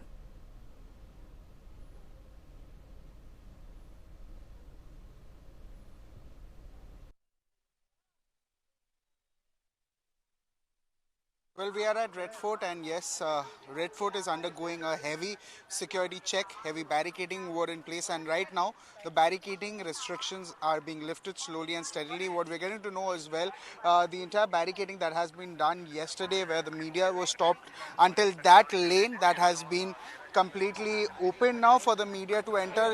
Here also, just now the bomb squad, the dog squad have entered to ease the flow that was going on. And what we are getting to know, the latest, that Umar had the possession of the detonator, and it took him 5 to 10 minutes, or what experts are saying, to detonate that 2 kilos of ammonium nitrate that was at his car. And clearly he had the detonator for 3 hours at the parking space where he used. And now the main question, the biggest question remains as of if he started detonating it, he used it when he was here at the parking, or he started happening from Faridabad itself. But yes, the time duration that it took was 5 to 10 minutes to entirely use the very 5 to 10 minutes of detonator that they used. Clearly, as of now, the 2 kilos of ammonium nitrate that was here, and what we are showing you the visuals also, that finally now the Red Fort, the explosion site, is being eased off. It has been clearing now. The clearance process is also going on for the past 3 or 4 days, from 10th till now, 5 days rather. This entire place have been cordoned off, had been completely barricaded, have been completely halted by any public, and medias have also been not allowed to enter a certain parameter. And now you can see these visuals that the officials are working, they're ramping up their efforts, and now they are easing this very place that we are showing you. They are removing, they're painting, and all kinds of process are going on. The clearance process rather is going on as we are speaking, and the restriction also easing slowly as we are speaking itself. On the other side also, I'll request my camera person Deepak to just pan around and show the visuals. On the other side itself, you can see the squads also, they're checking, constant checking, ramping efforts have been going on by the squad, the dog squad, the bomb squad. They've been here, they're checking the vehicles, and proper checking, clearance is going on. On the other hand, the clearance is going on, the painting, the dusting, everything of that sort is going on. On the other hand, these are these exclusive visuals that we are showing you of the fact that the dog squad are ramping up their efforts, the bomb squads are ramping up their efforts. They're trying to check each vehicles that have been parked here. They're using these kind of devices, that detectors, to detect if there is any suspicious material, if there is any explosive materials here at the scene what we are showing you. So yes, clearly we are on ground zero to show you these exclusive visuals from Red Fort that we are reporting live. This is me, Brian Anthony Thomas, signing off with camera person Deepak for Newsx Delhi. All right, we are shifting focus now. Following the results of the Bihar Assembly elections, Jan Suraj President Uday Singh has made a statement. Singh has said that the mandate in Bihar has been bought. He said that the government in Bihar used rupees 40,000 crores from the government treasury to get this mandate. Singh also claimed that the government distributed rupees 14,000 crores from a loan they took from the World Bank. He also said that voters of Jan Suraj got scared and decided to vote for the NDA. Let's in fact listen into what he has said. देश में साफ कर दिया है कि उन्हें रोजगार 1000 करोड़ रुपया इन्होंने बांट दिया है। ये पहली बात थी जिसकी वजह से इस तरह का प्रचंड बहुमत उनको मिला है। जहां तक रह गई जन स्वराज की बात, जन स्वराज के जो वोटर्स थे वो अंत में घबरा गए, डर गए। मैं समझता हूं कि उनको ये दिखने लगा कि कहीं आरजेडी की वापसी ना हो जाए, और इसलिए आखिरी के 2-3 दिनों में उन्होंने ये फैसला किया कि उनके लिए सेफर ये रहेगा कि वो एनडीए को वोट दे दें। हम लोगों से चूक ये हुई है कि हम लोगों ने अपने लोगों को ये विश्वास दिलाने में हम कहीं न कहीं चूक गए कि अगर हमारे साथ खुले रूप से मुसलमान भाई उस तरह नहीं भी दिख रहे हैं जिस तरह उनको दिखना चाहिए था, तो भी बिहार में एक वैकल्पिक व्यवस्था बन सकती थी। इस चूक को हम ध्यान में रखेंगे और आने वाले दिनों में इसी प्रकार काम होगा और फिर हम लोग आगे बढ़ेंगे। पहली बात तो NDA All right, some serious allegations over there from the Jan Suraj party. Now, following the thumping victory of the NDA in the Bihar Assembly elections, BJP leader Tarun Chugh has made a statement. Chugh has said that Bihar has clearly spelled out the mandate and that the people of Bihar want employment, prosperity, industry development. He also went on to add that the people of Bihar don't want the opposition's jungle raj. Let's in fact listen into what Chugh has said. जनादेश में साफ कर दिया है कि उन्हें रोजगार, समृद्धि, उद्योग, विकास चाहिए, ना कि विपक्ष की इंडी गठबंधन की जातीय सांप्रदायिक दादागिरी, जंगल राज, माफिया राज, मुस्लिम लीग की नक्सलवादी राजनीति। बल्कि अब एमवाई का मतलब भाजपा के लिए है महिला व यूथ का विकास। जनता का यह प्रचंड जनादेश बताता है कि मोदी सरकार की नीयत और नीति जनता का भरोसा है। एमवाई का मतलब महिला व यूथ का विकास, बिहार के अंदर विकसित बिहार बनाने के लिए जनादेश मिला है। जनादेश में साफ कर दिया है कि उन्हें रोजगार, समृद्धि, उद्योग, विकास चाहिए, ना कि विपक्ष की इंडी गठबंधन की जातीय सांप्रदायिक दादागिरी, जंगल राज, माफिया राज, मुस्लिम लीग की नक्सलवादी राजनीति। बल्कि अब एमवाई का मतलब भाजपा के लिए है महिला व यूथ का विकास। Moving on now, TVK chief and actor Vijay has written to the Chief Election Commissioner requesting for participation in future meetings concerning the election preparations in Tamil Nadu. In a post on X, TVK chief has stated that TVK party stands ready to offer its full cooperation insights and ground level feedback to meaningfully contribute to the Commission's efforts in ensuring a free, fair and representative electoral process. The TVK chief has further stated that this measure would only help in the common objective of strengthening the electoral process. Joining me on the broadcast is my colleague Belly Thomas with more details on this story. Belly, now we're learning that TVK chief and actor Vijay has written and he has requested for participation in future meetings regarding the election preparations in Tamil Nadu. What more details could you give us on this? Absolutely. This Tamil Vetri Kazhagam chief actor Vijay has written to the election commissioner seeking the their urgent intervention as that the party have established a visible and a demonstrable presence across the state of Tamil Nadu and shall be contesting for the upcoming elections across the state, and the TVK are firmly committed to advancing the democratic process in a manner that ensures every citizen's voice is heard. And in this context, the TVK respectfully submit that ensuring a level playing field for all political parties, recognized or otherwise, forms an integral part of the basic structure of the constitution. And the TVK has also stated that it's being disallowed or excluded from participating in the consultative meetings, which as per the Election Commission circulars and notifications of their good office are the important stakeholders in the Indian electoral system to expand outreach and encourage broad-based inclusive electoral participation, and this undermines the equality in participation which is vital to maintaining public confidence in the fairness of the electoral system. So basically the TVK is coming to say that the Election Commission will have to recognize TVK as a major party and take confidence in their members in the upcoming state assembly elections in Tamil Nadu, and have written in a detailed manner that they would be helpful in in micro-analysis of the population statistics there and other aspects that the Election Commission would look forward for the smooth conduct of elections. Back to you.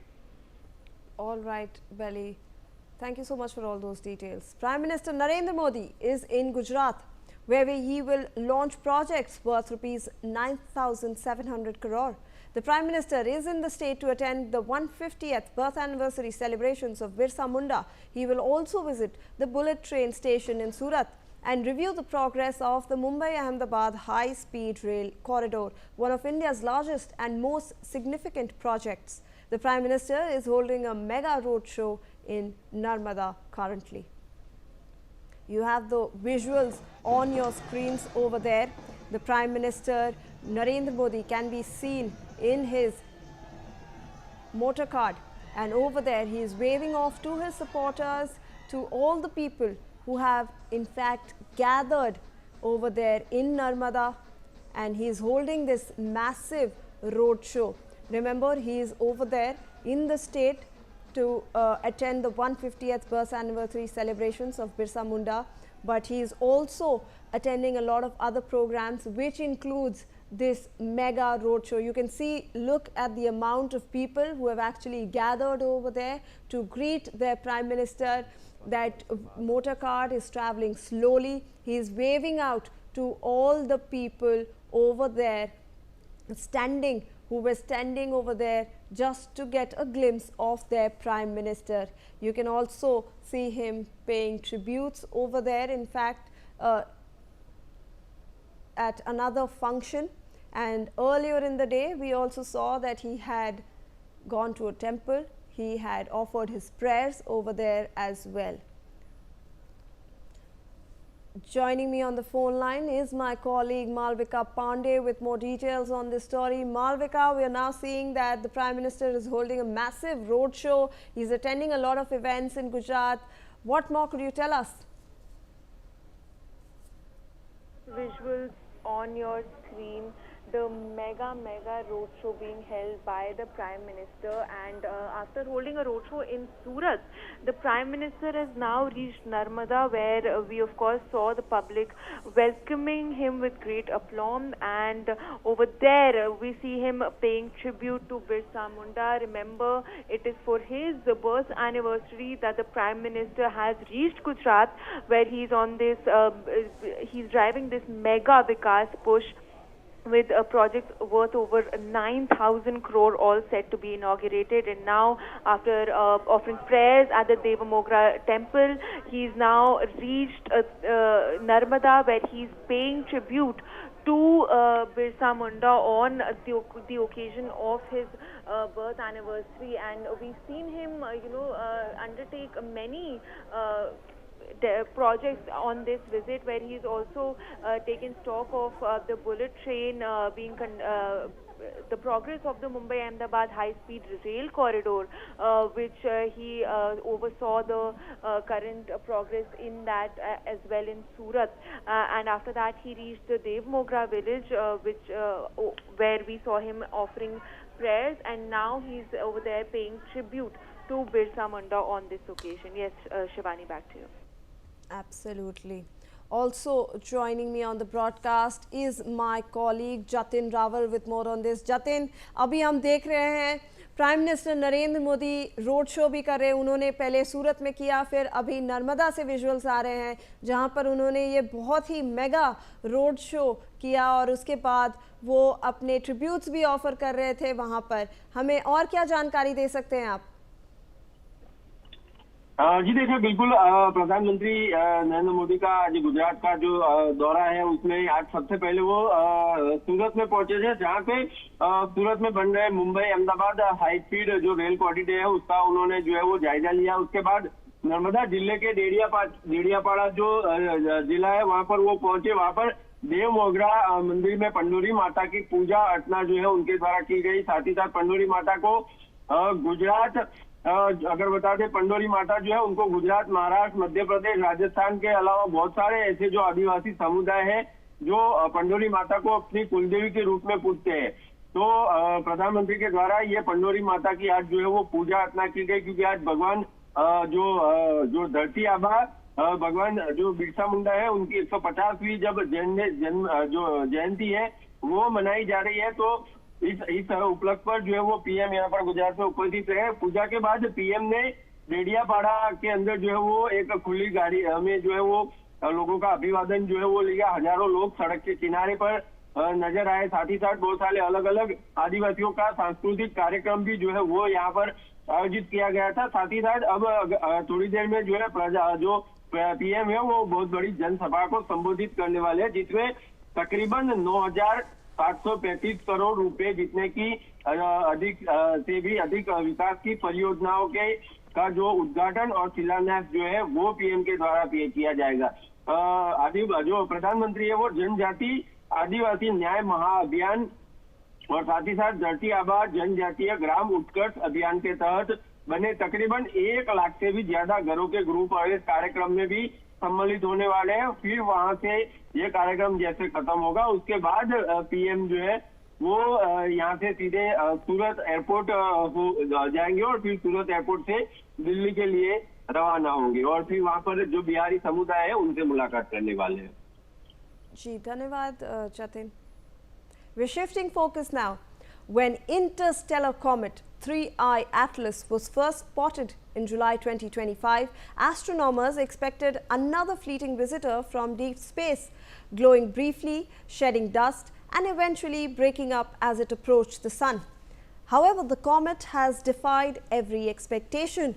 With its eerie blue-green glow and a tail stretching more than 1 million kilometers, 3I Atlas has become one of the most mysterious celestial objects to enter our solar system. Now, new images of the comet have only thrown up more questions. New images show the 3I Atlas as a single body, even after its perihelion event, that is its closest position to the sun. The interstellar object, as expected, did not break up near the sun. The new image also shows another weaker asymmetry at a position angle of 301 degrees with a margin of 1 degree. This angle is close to the projected anti-solar direction of 295 degrees. Researchers say that these angles could provide clues about jet behavior and the interaction between the object and the surrounding environment. Now, the images were taken by David Jewitt and Jane Liu using the Nordic optical telescope in La Palma. Now, let me in fact show you these new images that have been released. This is the first image that we have received, and this is the newest image of Atlas Comet Atlas 3I. Now, remember, we were talking about that eerie blue-green glow, and as you can see on your screens over here, this is this Atlas 3I. Now, this is remember the third confirmed interstellar object that has ever been detected, and unlike its predecessors, this visitor which is from another star system is bright enough to be studied in detail by the ground-based telescopes, and that's why we were able to capture also these images. Remember, now when we go across to the next image over here, that has been captured by the Nordic optical telescope. Look at that bright green color that we were talking about. It still seems to be in one place. It's completed its perihelion. Remember, that's the closest position that it can go to the sun, and astronomers and researchers were predicting that in fact it will degrade like a normal comet does. It breaks down into a lot of pieces when it crosses across when it goes across the sun. However, this seems to be in one shape. However, there have been some kind of observations that has been detected by the researchers, and in this new image the comet's bright core is surrounded with a compact coma. So you can see over here the coma is the central portion, that portion which is there in the central of the comet's body, and that is called the coma, and this coma is surrounded by this bright green core, and this has a long tail. Remember, another mystery is that it has a tail that spans up to 1 million kilometers, and this was stretching across roughly 0.7 degrees across the sky. Now, this faint anti-tail feature is closely being studied by observers because these can be those dust tails from the comet's orbit, and these are the fresh new images that we have got, and this is just completed its perihelion, and this image clearly shows an increase in the activity compared to earlier observations. So earlier we were not seeing a lot of activity, but these fresh images that we have received, it clearly shows that there has been a lot of activity, there has been a lot of dust trail, and hence we can see that it is venting gas and dust more vigorously as it reacts to the solar heat. So viewers, there you have it, those new images of Atlas 3I. That's it from us on this bulletin. We'll slip into a short break. 25 lakh का hospital bill है, इतने पैसे कहाँ से आएंगे? पैसों की चिंता आप मत कीजिए पापा। मैम, सर का हेल्थ इंश्योरेंस क्लेम अप्रूव हो गया है। आप पॉलिसी बाजार। हेल्थ इंश्योरेंस क्लेम में हमेशा आपके साथ पॉलिसी बाजार। 1 करोड़ का हेल्थ इंश्योरेंस सिर्फ 550 रुपए महीने से शुरू।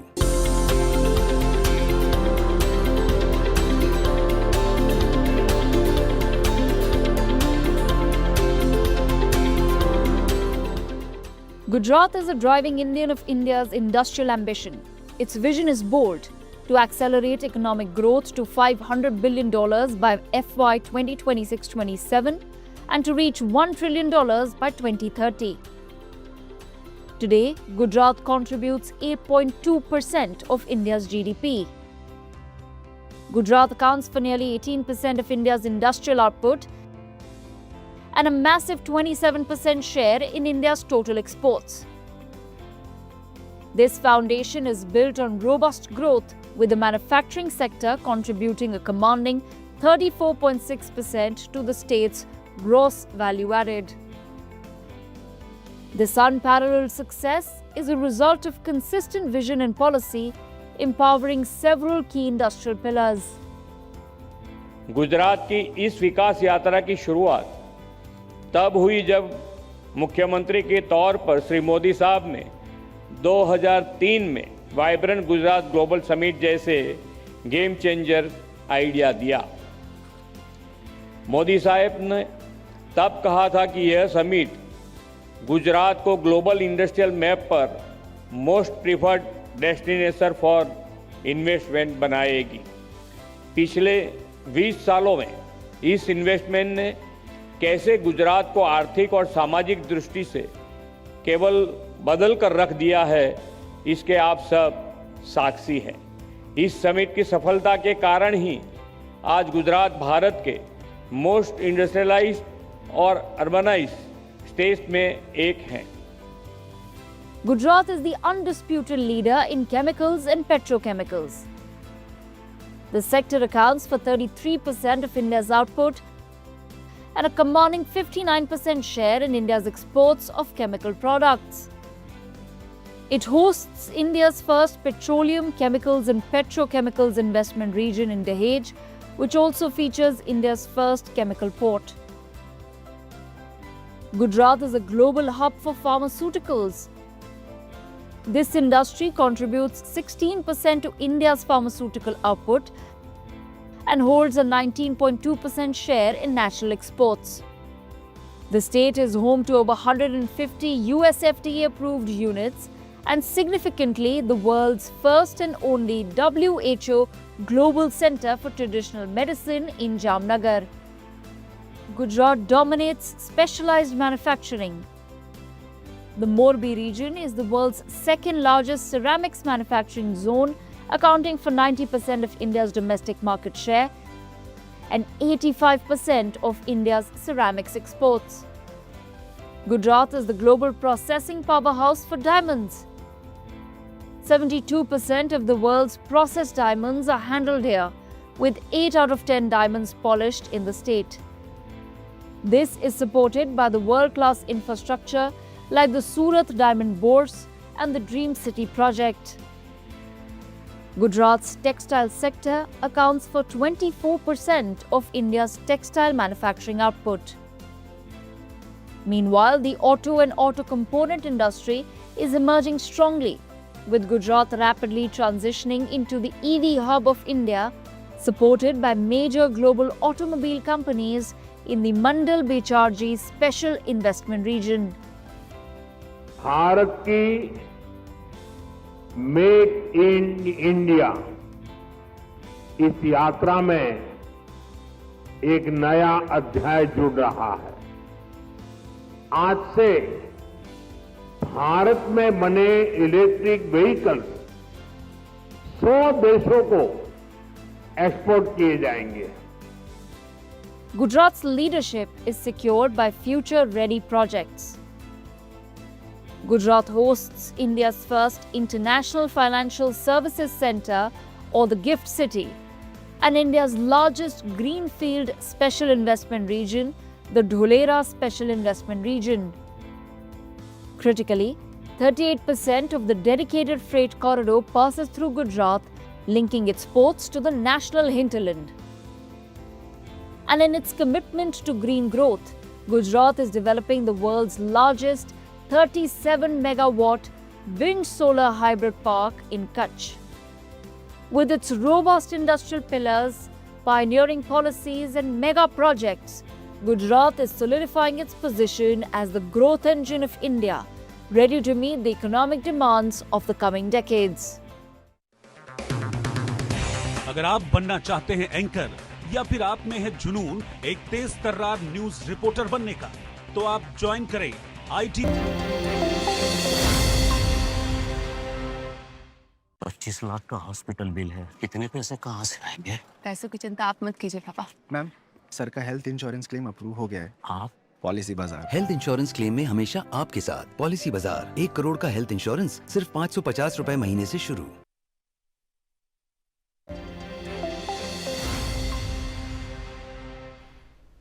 Welcome back. You're watching Newsx and I'm Shivani Singh. Let's look at the top headlines at this hour.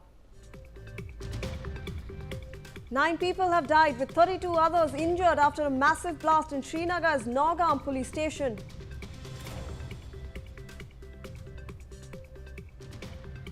In this unfortunate accidental incident, 9 people have lost their lives, whereas 27 police personnel, 2 revenue officials and 3 civilians have received injuries. Injured were immediately rushed to the medical care and attention. Ministry of Home Affairs confirms accidental blast of 360 kgs of ammonium nitrate seized from Faridabad in Srinagar's Nowgam. 15 doctors from Dhauja's Al Falah University remain missing after officials uncover their relation to arrested Dr. Muzammil Shakil.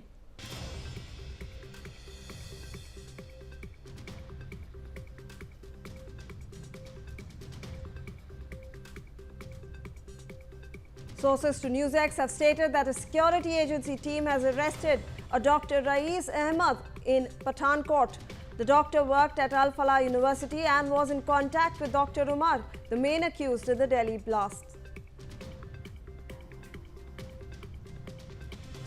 Following the NDA's landslide victory in the assembly elections, Bihar BJP leaders are all set to hold a key meeting with Union Home Minister Amit Shah in Delhi today. Samrat Chaudhary, Nityanand Rai and Dilip Jaiswal to be present. External Affairs Minister S. Jaishankar is all set to meet with his Russian counterpart Sergei Lavrov in Moscow on November 17th. EAM Jaishankar will be in Moscow for the SCO Heads of State Council meeting from November 17th to 18th.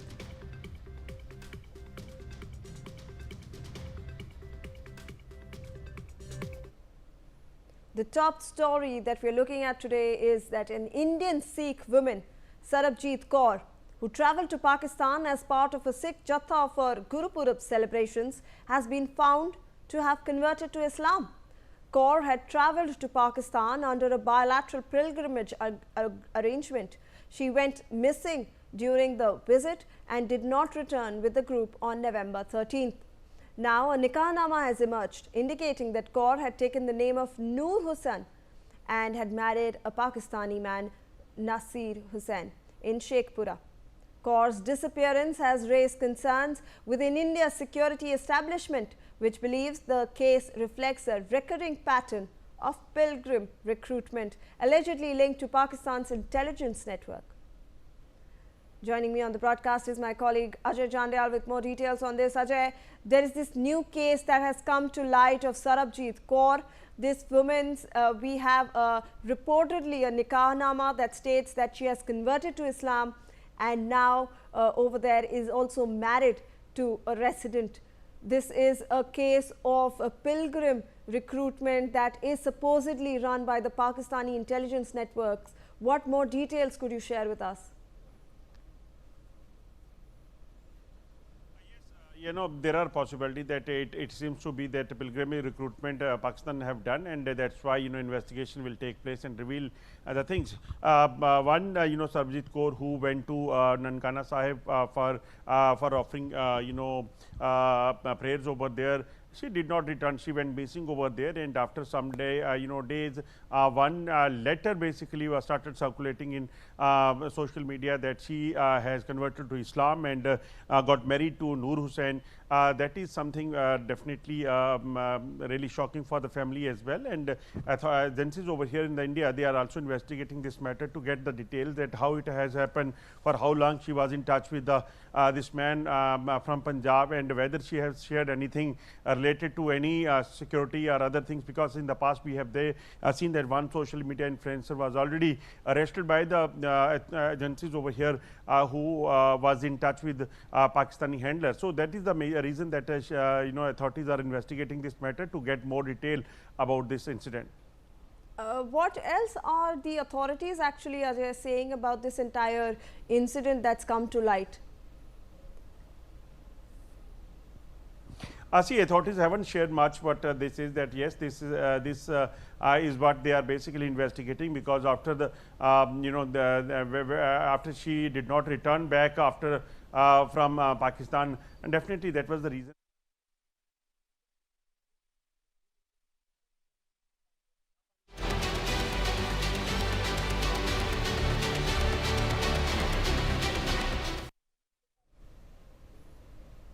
All right, Jammu and Kashmir's Lieutenant Governor Manoj Sinha is paying tribute to all the 9 deceased on the Nowgam who had been victims of the Nowgam Police Station explosion.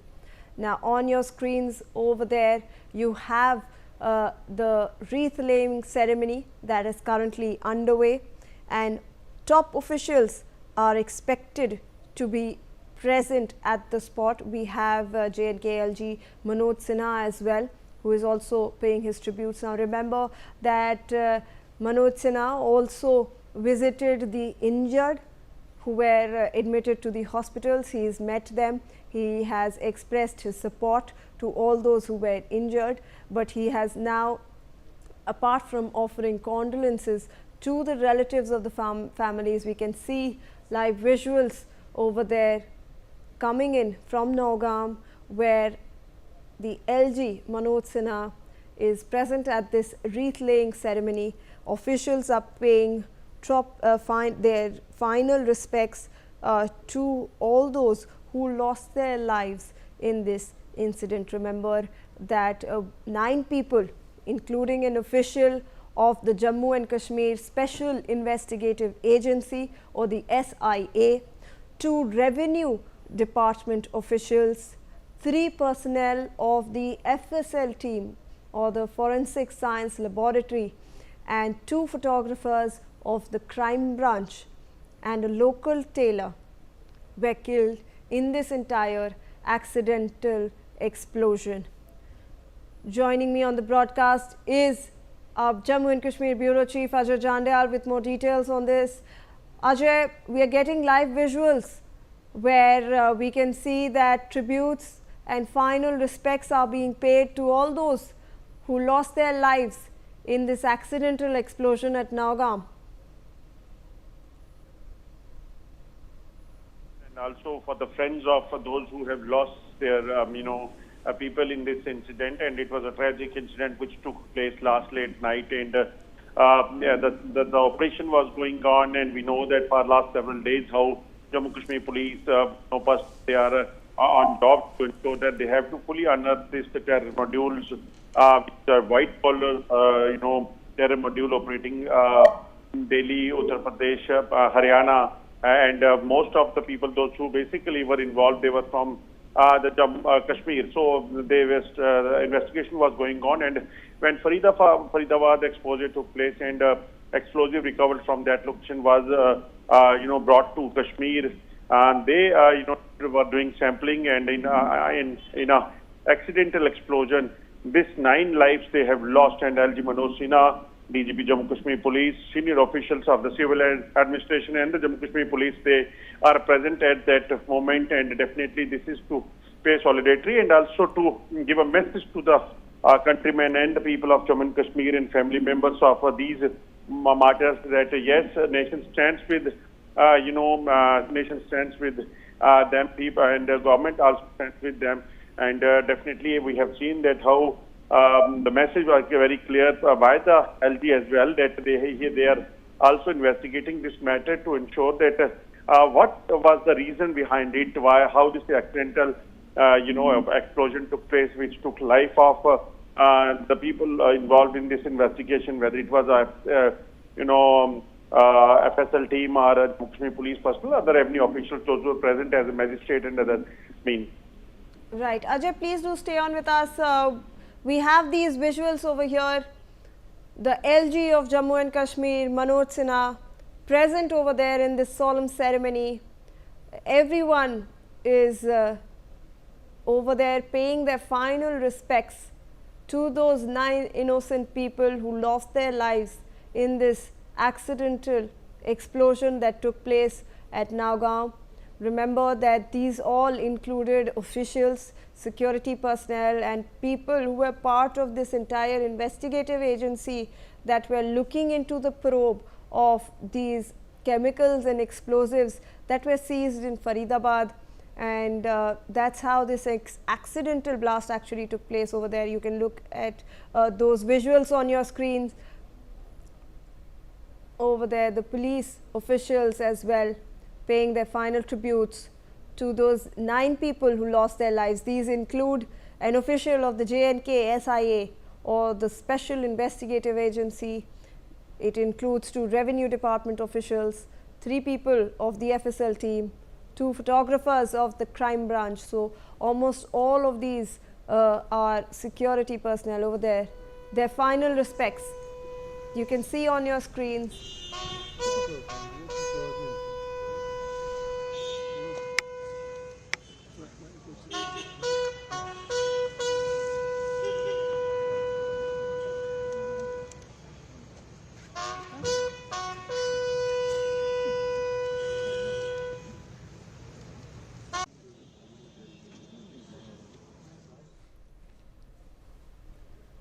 As you can see over there, those 9 innocent lives who we lost in this unfortunate incident that occurred late on Friday night around 11:20 p.m. Ajay, if you're still there with us, we were just cutting across to those visuals coming in from Srinagar. Very unfortunate incident. We are seeing people, we lost 9 innocent lives. Even though we have the highest government official, the LG Manoj Sinha present over there, we have other officials also coming in and paying their tributes to all those who lost their lives.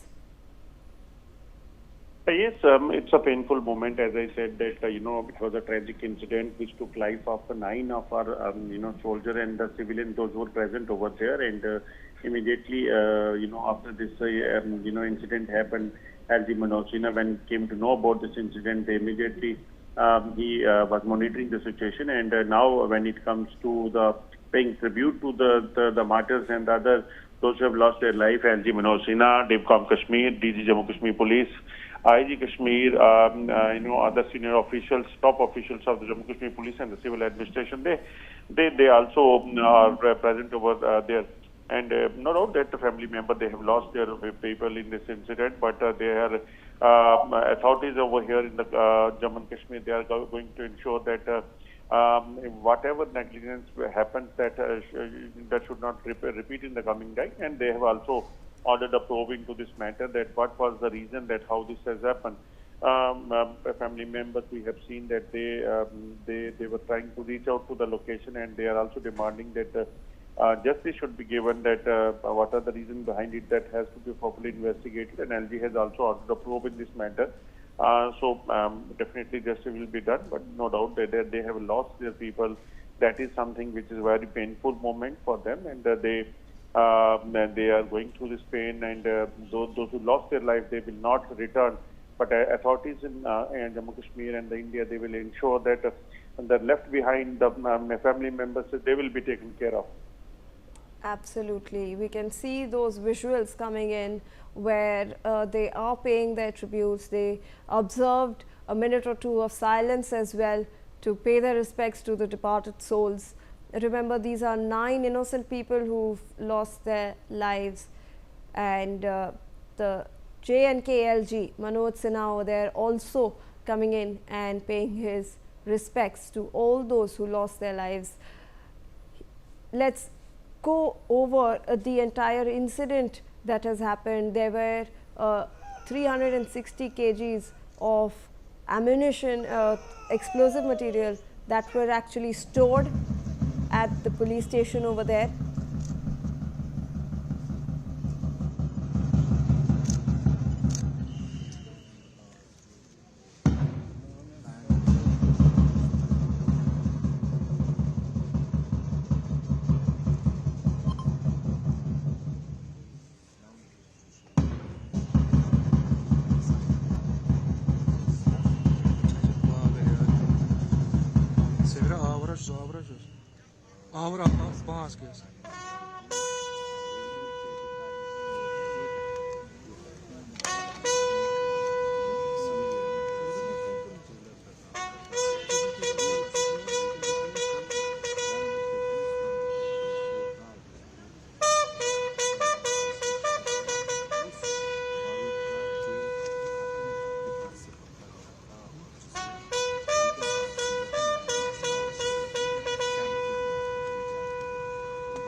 Visuals from the solemn ceremony that actually took place in Srinagar.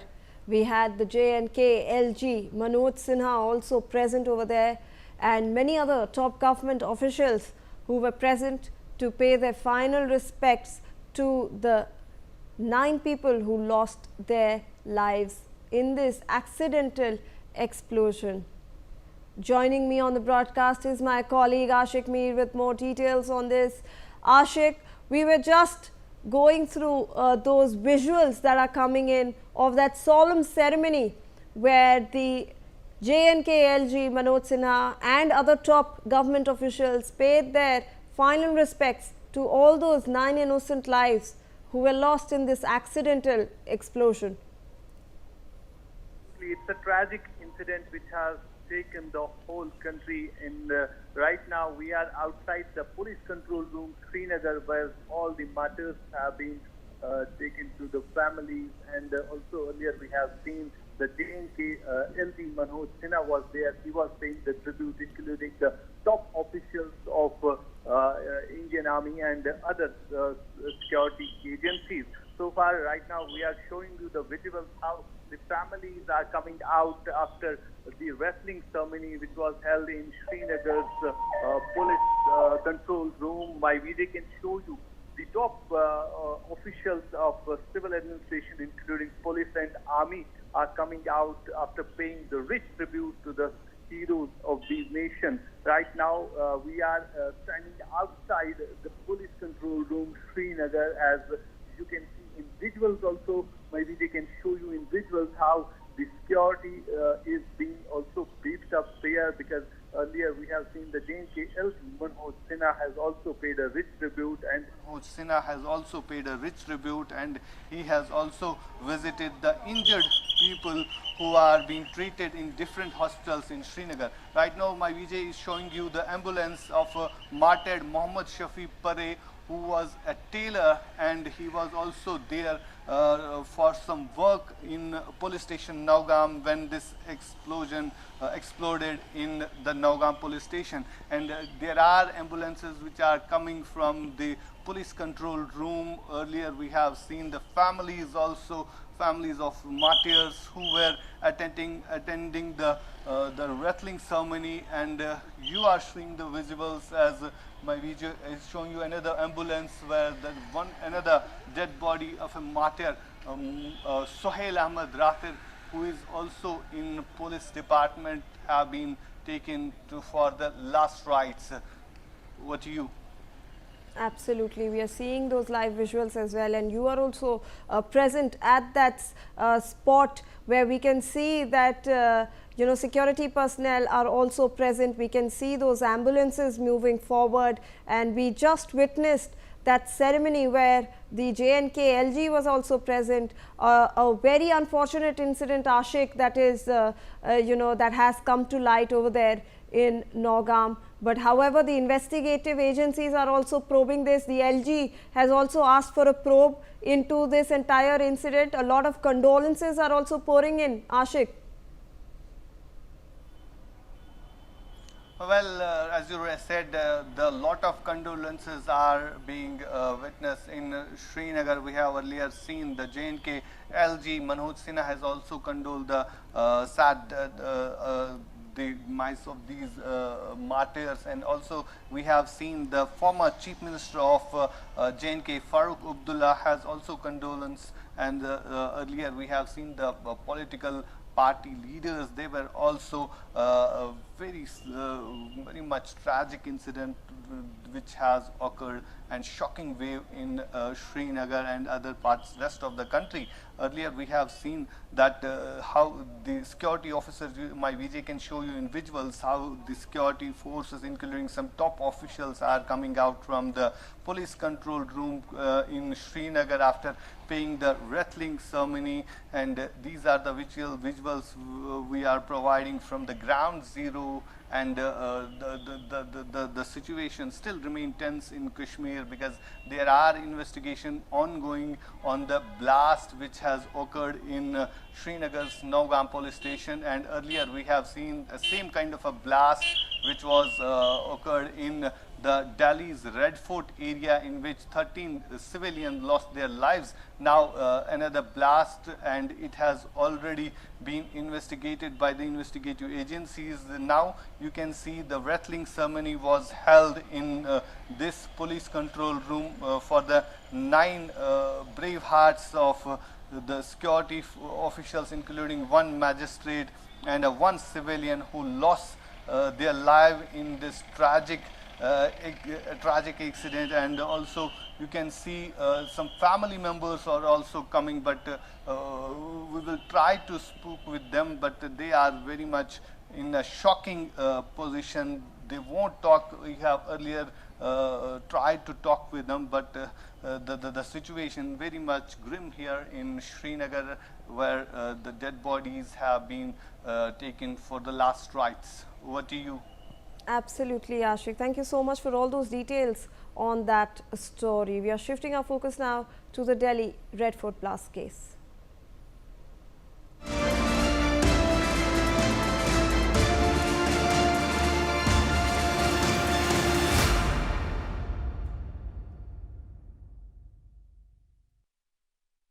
CCTV video of the accused Umar, who was the Red Fort bomber. According to reports, the man was seen inside a mobile repair shop on the 20th of October. That is less than a month before the horrific terror attack at the Red Fort. In the video, marked in red, is the accused Umar, who died in the bombing. In fact, he was the one who actually drove that car around Delhi, then stayed in a parking lot near the Red Fort for 3 hours, and then carried out this unfortunate terror attack in the heart of Delhi. On your screens, inside that red circle, is Umar. He is present inside a mobile repair shop. That's how you can spot him over there.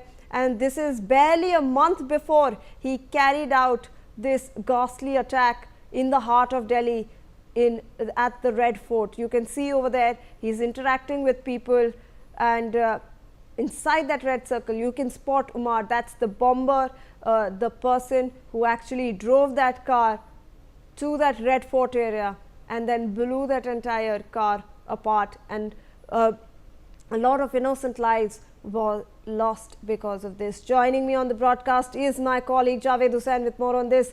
Javed, एक नई CCTV सामने आई है, 1 महीने पहले की ही है.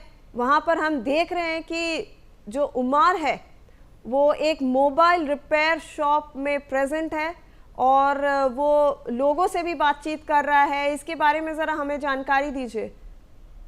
ये बताया जा रहा है कि ये सीसीटीवी जो है, इसमें ये बताया गया कि सस्पेक्ट के तौर पर उमर को देखा जा रहा है, और ये बताया जा रहा है कि ये वीडियो कुछ दिनों पहले का है, और इसको लेकर जो है एजेंसीज पूरे इन्वेस्टिगेशन को इन्वेस्टिगेट कर रही है, और उसके आसपास के तमाम जो क्लू जो लोग हैं उनसे ये जानने की कोशिश की जा रही कि क्या यहाँ पे कुछ लोग पहले से इस चीज़ों को लेकर उन्हें नॉलेज में था, या वो उनके संपर्क में था, या किस तरह की जो जानकारी हासिल आ रही है कि वो इनके साथ जो कनेक्टिविटी था.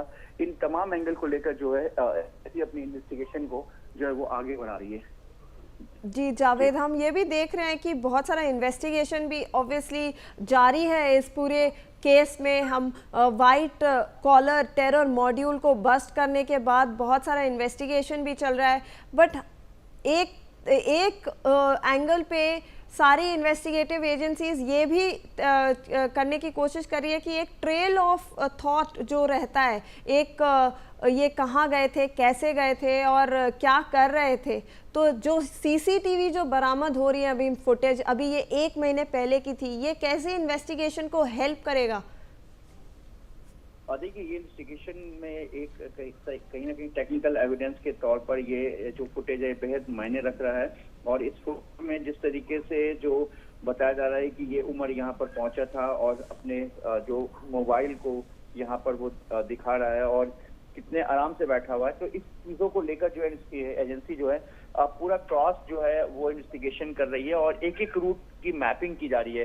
देखिए, पूरे दिल्ली में कहाँ कहाँ पे इस तरह का सस्पेक्ट जो भी जानकारी मिल रही है उस हिसाब से है, जिसको लेकर पूरा इन्वेस्टिगेशन चल रहा है। क्योंकि बताया जा रहा है कि जो उमर है वो लाल किले के पास ब्लास्ट वाले दिन तो था ही, जो उस ब्लास्ट में उसकी मौत हुई, जो कि डीएनए सैंपल से मैच करने के बाद इसकी जानकारी हासिल हुई है। इसके अलावा साउथ दिल्ली का भी मूवमेंट बताया गया है। आपको हम बता दें कि जो उमर है, उमर के मूवमेंट को लेकर बताया जा रहा है कि नॉर्थ वेस्ट का इंडस्ट्रियल इलाका भी वहां पर मूवमेंट में नजर आ रहा है। तो फिलहाल दिल्ली पुलिस हर उस इलाके को पूरी तरह से स्क्रीनिंग एग्जामिन कर रही है जहां पर इस तरह का सस्पेक्ट आ रहा है। तो वहां के तमाम पूरे एक रूट को लेकर टीवी कैमरा और जो लोग हैं जो वहां पर आईज एंड ईयर्स की तरह से काम करते हैं, तो क्या इस तरह से उन्होंने किसी संस्था को देखा, अगर देखा तो फिर वहां के आसपास के सीसीटीवी को भी पूरी तरीके से देखा जा रहा है। तो उसी में से ये जो एक फुटेज है ये सामने जो आया, जिसमें उमर बाजाफ्ता सोफा पे बैठा हुआ है और वो बैग टांगते हुए बिल्कुल बेफिक्र होकर दिखाई दे रहा है। तो कहीं ना कहीं ऐसा लग रहा है कि एक लंबी, इससे पहले भी उमर जो है दिल्ली आ चुका था और जिस तरीके से 29 अक्टूबर को बताया गया कि गाड़ी खरीदी गई थी और हरियाणा के सेक्टर 37 के पास जो है सीएनजी जो पॉल्यूशन है, पॉल्यूशन की जांच करने के लिए भी वहां पर रुका था। और उस वक्त जो है एक और शख्स जिसके बारे में तारीख बताया जा रहा है, उसके पास एक काला बैग भी दिखाई दे रहा फुटेज पे। तो ये तमाम अभी ऐसे एंगल हैं जो अभी आगे कहीं ना कहीं बढ़ती जाएगी और इसमें बहुत सारे ऐसे जो ऐसा पहली बार लग रहा है कि इस ब्लास्ट जिसमें तकरीबन 13 जो है बेकसूर लोगों की जानें गई हैं, और इस ब्लास्ट में ऐसा पहली बार ऐसा लग रहा है इसमें एक साथ कई जो नेटवर्क हैंडलर्स, स्लीपर सेल्स, या अगर हम बात करें कि जिस तरह से जम्मू कश्मीर में ओवरग्राउंड वर्कर्स होते हैं, तो कहीं ना कहीं इस बार पैटर्न चेंज करते हुए जो धौज के इलाके के पास का जो इलाका है, जो मेवात रीजन पड़ता है, तो वहां पर जिस तरीके से कुछ लोगों को डिटेन किया गया है, तो ऐसा लग रहा है एजेंसीज को इस बात का अंदेशा है कि कहीं ना कहीं ओवरग्राउंड वर्कर्स के तौर पर भी कुछ लोगों को यहाँ पर हायर किया गया था या फिर डिक्लाइज किया गया था या फिर किसी चीज की लालच दी गई थी। क्योंकि ऐसा इसलिए अंदेशा किया जा रहा है अभी शुरुआती जांच में कि कुछ जो लोकल दो वहाँ के जो है मेवात के इलाके के 2 लोगों को जो है वहां पर जो हिरासत में लिया गया है, और इस पूरे मामले में ऐसा माना जा रहा है कि कुछ और भी लोग जो हैं उनको जो है वो डिटेन किया जा सकता है, और इस तरह से एक बड़ा लंबा रूट मैप जो है कहीं ना कहीं एजेंसी के हाथ लग सकती है। जी बिल्कुल, धन्यवाद जावेद आपका हमें जानकारी देने के लिए। Now security forces in Rajouri in Jammu and Kashmir are on high alert. Forces are conducting thorough checks of vehicles on the highway and on all routes. Joining me on the broadcast is our Jammu and Kashmir Bureau Chief Ajay Jandial with more details on this. Ajay, we are now learning that security forces in Rajouri are on high alert. They are conducting thorough searches of vehicles on the highway and all other routes. Take us through the details. It's a moment when, we have seen that major recovery and white-collar terrorism nexus have been unearthed by the security forces, and when they have input that number of, terror associates, they are, active in Jammu and Kashmir, and especially those who are infiltrated to Jammu and Kashmir. I'm talking about the terrorists. They are also hiding in the forest area, so that's why highlight has been stronger to ensure that every terrorist hiding in part of Jammu and Kashmir, they has to be traced out and neutralized as soon as possible, because there are apprehension that more attack like what has happened in Delhi could take place. So that's why the forces were on the job, and they have launched a massive anti-terror hunt in Jammu and Kashmir. Absolutely, Ajay. We can see how that is actually taking place. Please do stay on with us as we'll need your inputs on this next story that we are tracking.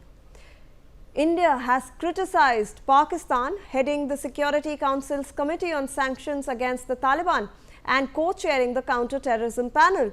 India's permanent representative P. Harish said that council members must be prevented from chairing committees when they have vested interest. He also said that conflict of interests have no place at all at the council. While the permanent representative did not directly name Pakistan, it was obvious which committee he was referring to. Let's in fact listen in to the ambassador's statement. Mr. President, I'd like to congratulate Sierra Leone for the presidency of the Council and place on record our sincere appreciation for organizing the annual open debate on working methods. India also commends Japan for its active role in updating Note 507 last year in its capacity as chair of the Security Council Informal Working Group on Documentation and Other Procedural Questions. I thank the briefers for their remarks. Security Council is central in the UN architecture as a principal organ that is primarily tasked with the responsibility of maintenance of international peace and security. As a UN organ whose sphere of functions covers a range of areas but membership limited to only 15 members, working methods of the Council are critical to its credibility, efficacy, efficiency, and transparency. This gains particular salience in a world beset with multiple crises and facing numerous challenges. Despite the standing of the Security Council in the UN, and even as we mark the 80th anniversary of UN's establishment, its rules of procedure continue to be provisional. Though these rules remain the cornerstone guiding the day-to-day functioning of the Council, their provisional status needs to change. The status of the rules of procedure must be commensurate with the stature of the UN Security Council. I want to go across to my colleague Ajay Jandyal again. Ajay, we know that India did not directly name Pakistan in this dig. However, we know who is heading and what committee we were talking about. Pakistan, we saw last month that Afghanistan's foreign minister was in India, and that visit had faced a lot of delay. And it can be because of that committee that actually sanctions travel plans of Taliban members. And also Pakistan is co-chairing a committee on terrorism, even though it provides safe haven to a lot of terrorist groups. So obviously India is taking this dig at Pakistan, even though it's veiled. Yes, you rightly said, and definitely we have seen that the recent situation between Afghanistan and Pakistan, and even with India, that is something definitely is a matter of concern, and India that's why have raised this issue and says that India that's why has criticized Pakistan's heading the Security Council's committee and sanctions against the Taliban and co-chairing the counter-terrorism panel, and this is definitely a matter of concern, and council member must be prevented from chairing committee when they have vested interest.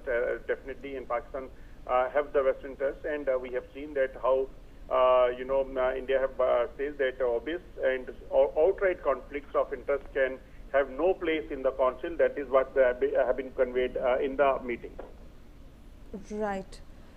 All right. Thank you so much, Ajay, for all those inputs on that story.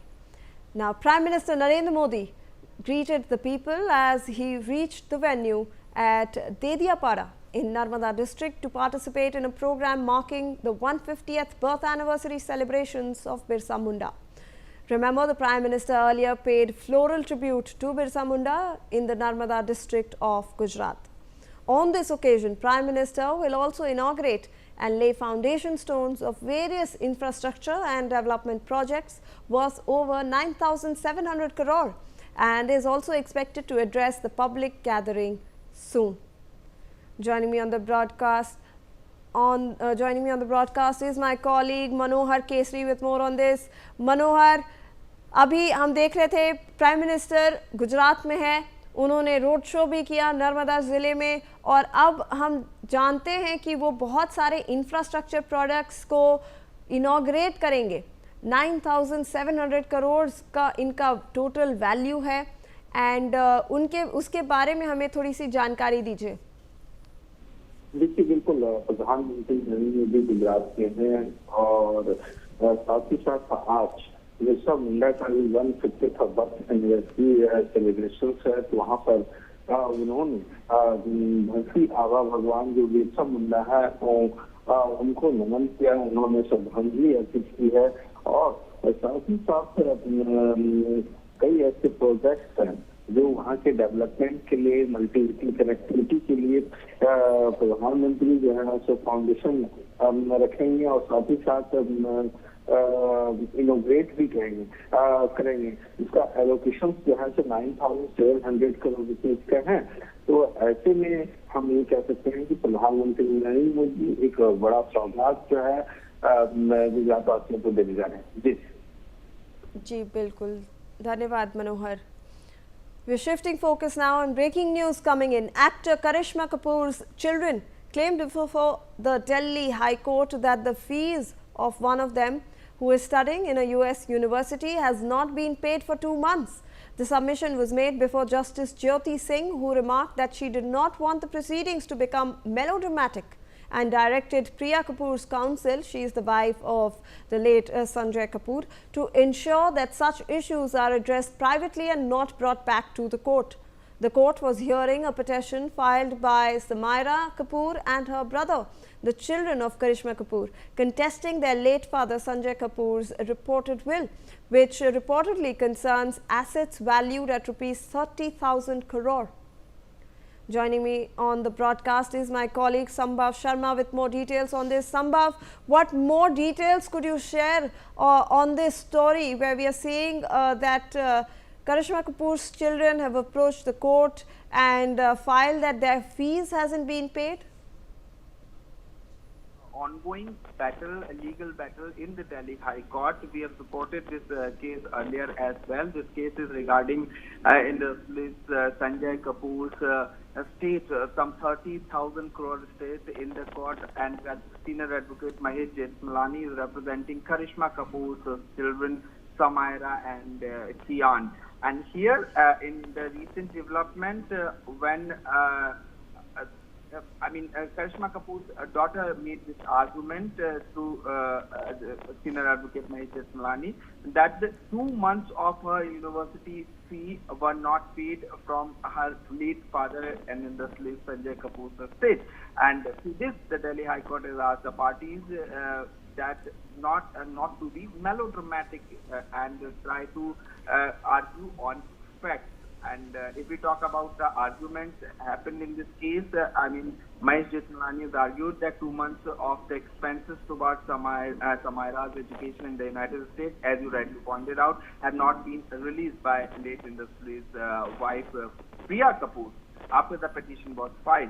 And further submissions made by senior advocate Mahesh Jethmalani that this reflects as to how the state is currently being operated, and then a kind of indicator of the broader, conscience of Sanjay, in broader consistencies of Sanjay Kapoor's will.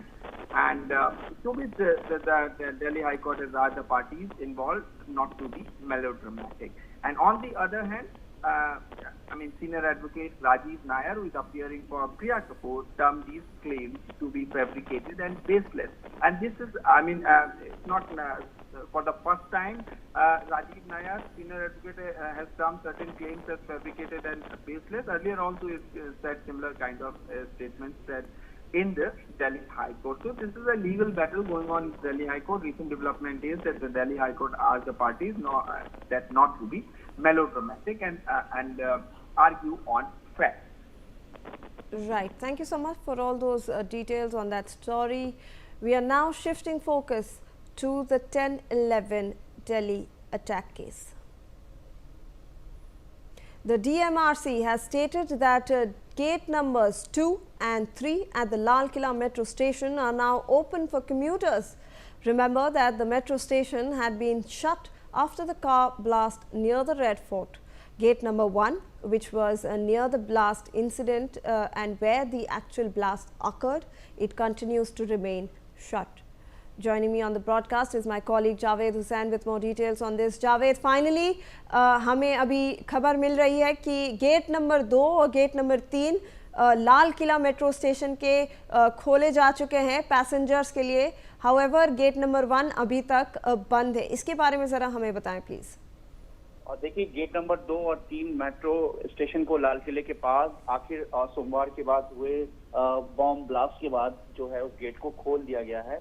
और जानकारी के मुताबिक ये बताया जा रहा है कि 1 बजे के आसपास जो नॉर्थ डिस्ट्रिक्ट के सीनियर अधिकारियों से जो बात हुई थी, उनका कहना था कि 1 बजे के आसपास जो इस सड़क को खोल दिया जाएगा. और अब जो है यातायात के लिए इस जगह को खोल दिया गया है.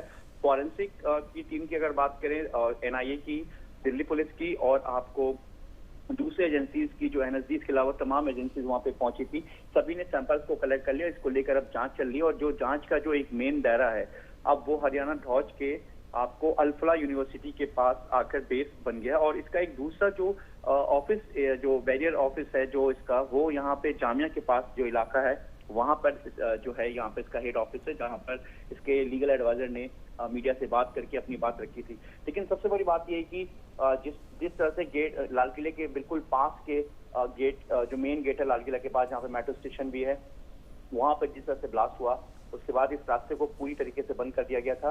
कश्मीरी गेट से लेके दरियागंज का जो बैरिकेड है वहां तक पूरी तरीके से इस रास्ते को चौक कर दिया गया था. लेकिन अब आज शनिवार के दिन 1 बजे के बाद इस रास्ते को खोल दिया गया है और मेट्रो की आवाजाही के लिए भी गेट नंबर 2 और 3 को खोला गया है. हालांकि 1-4 नंबर जो गेट है वो अभी भी बंद है, क्योंकि इससे कहीं ना कहीं ब्लास्ट के बाद पूरी तरीके से जो आसपास का जो मार्केट इलाका था, जो लाला लाजपत राय मार्केट है वहां पर, इसके अलावा चांदनी चौक है. और सबसे बड़ी बात ये कि देखिए जिस तरीके से पूरा ब्लास्ट हुआ, ब्लास्ट के साथ साथ हम आपको बात करें तो नवंबर और दिसंबर पूरी तरीके से शादियों का सीजन है और चांदनी चौक एक बहुत बड़ा मार्केट है कपड़ों के लिए और यहाँ पे फैंसी ड्रेसेस के लिए. तो ज्यादातर जो दिल्ली के अलावा भी जो लोग हैं चांदनी चौक आते हैं. तो अब कहीं ना कहीं 2 और 3 गेट नंबर खुलने के बाद लोगों को बेहद कहीं ना कहीं आसानी होगी और अब लोग कहीं ना कहीं इस राहत से हो रहे हैं कि जिस तरह से ब्लास्ट के बाद कहीं ना कहीं आसपास के मार्केट पे रोजगार का भी पूरा असर पड़ा था. लेकिन अब दिल्ली पुलिस की तरफ से इस पूरे इन्वेस्टिगेशन के बाद इस रास्ते को खोल दिया गया है और फिलहाल प्रिकॉशनली सिर्फ अभी 2 और 3 नंबर मेट्रो स्टेशन के गेट को ही खोला गया है. जी बिल्कुल. जावेद हमारे साथ बने रहें. We have some more inputs on this story. In further details on the freshly accessed CCTV footage showing prime accused in the Delhi terror attack, Dr. Umar, we are now learning that Umar had 2 mobile phones and he had come to the mobile shop in Faridabad from where the footage has been accessed to get another mobile phone repaired. तो जावेद, हमें अभी जो नई CCTV मिली थी उसके बारे में हम बात कर रहे थे और हम दिखा रहे थे कि कैसे वो कैजुअली वहाँ पर उस मोबाइल फ़ोन के दुकान पे बैठा हुआ है. बट हमें अब ये भी पता चल रहा है कि उसके पास 2 मोबाइल फ़ोन थे और उसने एक मोबाइल फ़ोन को रिपेयर करने के लिए दिया था और ये मोबाइल फ़ोन शॉप शायद से फरीदाबाद में लोकेटेड है.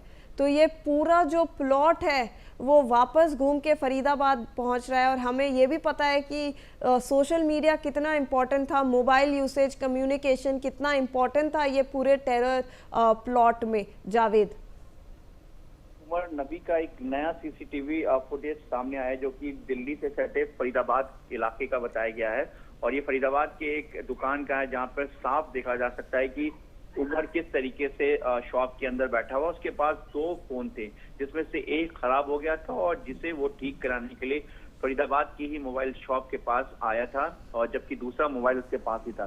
अब ये जो 2 फोन थे ये जो ठीक कराने आया था, क्या इसने ये फोन को वहां से कलेक्ट कर लिया था या इसे कलेक्ट करना बाकी था, इसको लेकर भी जो है एजेंसी जो है उस शॉप से भी कहीं ना कहीं अब उसकी जानकारी हासिल कर रही है. और हम आपको बता दें कि दूसरा फोन जो था वो नबी के पास ही था, उमर के पास ही था. अब ब्लास्ट में इन 2 फोनों का जिस तरह से इस्तेमाल इसके पास था, CCTV से खुलासा हुआ, तो क्या उमर के पास जिस तरीके से ब्लास्ट हुआ वो गाड़ी में उसकी मौत हुई, DNA सैंपल से इस बात क्या खुलासा हुआ है. तो इस बारे में भी जानने की कोशिश की जा रही है मुजम्मिल से भी, जो इस वक्त एजेंसी के गिरफ्त में है, साथ ही शॉप के भी ऑनर से और इस शॉप के जो जिसने उमर से इंटरेक्ट किया था उससे ये जानने की कोशिश की जा रही है एजेंसी की तरफ से कि क्या इसमें से एक फोन शॉप में रह गया या उसने फोन ठीक होने के बाद यहाँ से फोन ले गया. और किस तरीके का उसका यहाँ पे मूवमेंट था, इसके अलावा और वो कहाँ कहाँ गया, फोन में किस तरह की खराबी थी, क्या वो ठीक कराना चाहता, इन सब को लेकर जो है वो जानकारी हासिल की जा रही है। और आपको बता दें कि एनआईए को दिल्ली पुलिस की स्पेशल सेल जो कि टेरर मॉड्यूल पे काम करती है, जो टेरर मॉड्यूल यूनिट पे काम करती है, साथ ही हरियाणा की फरीदाबाद की क्राइम ब्रांच जो पुलिस है वो भी इसमें एनआईए को पूरी तरीके से सपोर्ट कर रही है और उनको कहीं ना कहीं इस पूरे मामले में लेकर जो एक इनपुट के बेस पे जो भी इंफॉर्मेशन है या कोई सर्च ऑपरेशन है या किसी भी संदिग्ध को लेकर कोई भी इनपुट है वो कहीं ना कहीं एक कोऑर्डिनेशन के साथ इस इन्वेस्टिगेशन को आगे बढ़ाया जा रहा है। जी बिल्कुल जावेद, धन्यवाद आपका। We're shifting focus now and we are in fact all right. I believe Prime Minister Modi is there present in Gujarat. We will cut across to visuals from him. Jairam भाई, संसद के मेरे पुराने साथी मनसुख भाई वसावा, मंच पर उपस्थित भगवान बिरसा मुंडा के परिवार के सभी सदस्यगण, देश के कोने कोने से इस कार्यक्रम का हिस्सा बन रहे मेरे आदिवासी भाई बहन, अन्य सब महानुभाव और देश के अनेक कार्यक्रम इस समय चल रहे हैं। अनेक लोग हमारे साथ टेक्नोलॉजी से जुड़े हुए हैं, गवर्नर श्री हैं, मुख्यमंत्री हैं, मंत्री हैं। मैं उनको भी जनजातीय गौरव दिवस की बहुत बहुत शुभकामनाएं देता हूं।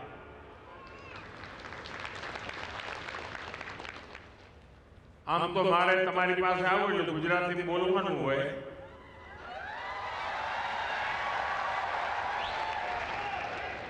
પણ અત્યારે સમગ્ર દેશના લોકો આપણા કાર્યક્રમમાં જોડાયેલા છે, એટલે તમારા બધાના આશીર્વાદ અને અનુમતિથી હવે મારે વાત હિન્દીમાં જ કરવી પડશે। मां नर्मदा की ये पावन धरती आज एक और ऐतिहासिक आयोजन की साक्षी बन रही है। अभी 31 अक्टूबर को हमने यहां सरदार पटेल की 150वीं जयंती मनाई।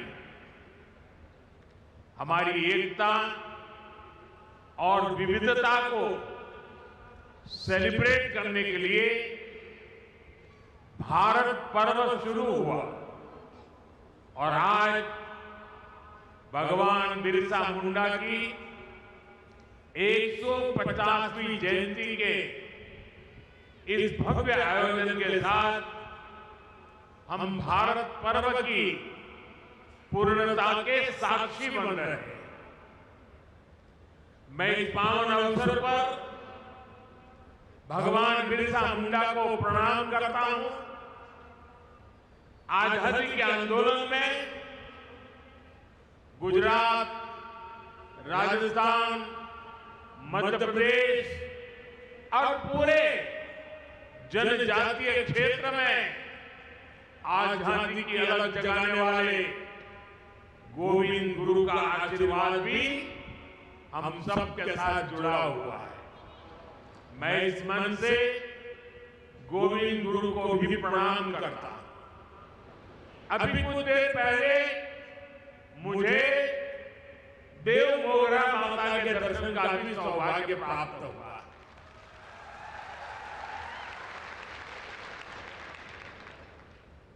मैं मां के चरणों में भी फिर से नमन करता हूं।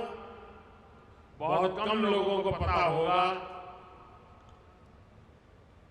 काशी विश्वनाथ कॉरिडोर उसकी चर्चा होती है, उज्जैन महाकाल की चर्चा होती है, अयोध्या के राम मंदिर की चर्चा होती है, केदारनाथ धाम की चर्चा होती है।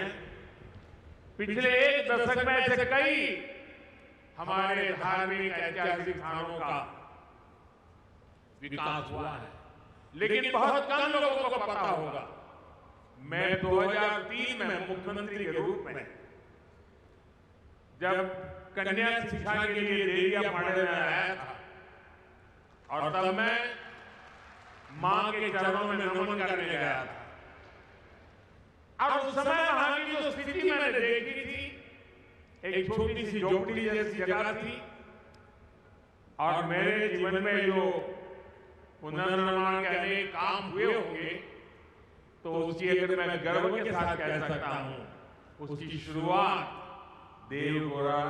देवमोगरा माता के इस स्थान के विकास से हुई।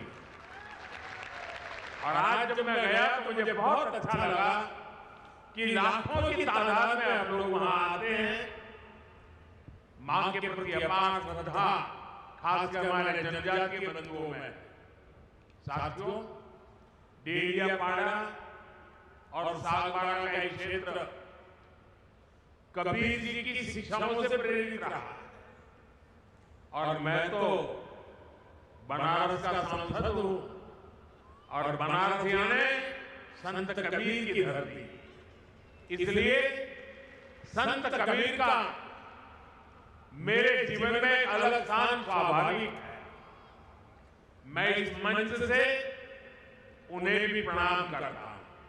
साथियों, आज यहां देश के विकास और जनजातीय कल्याण से जुड़े कई प्रोजेक्ट का लोकार्पण और शिलान्यास हुआ। पीएम जनमन और अन्य योजनाओं के तहत यहां 1 लाख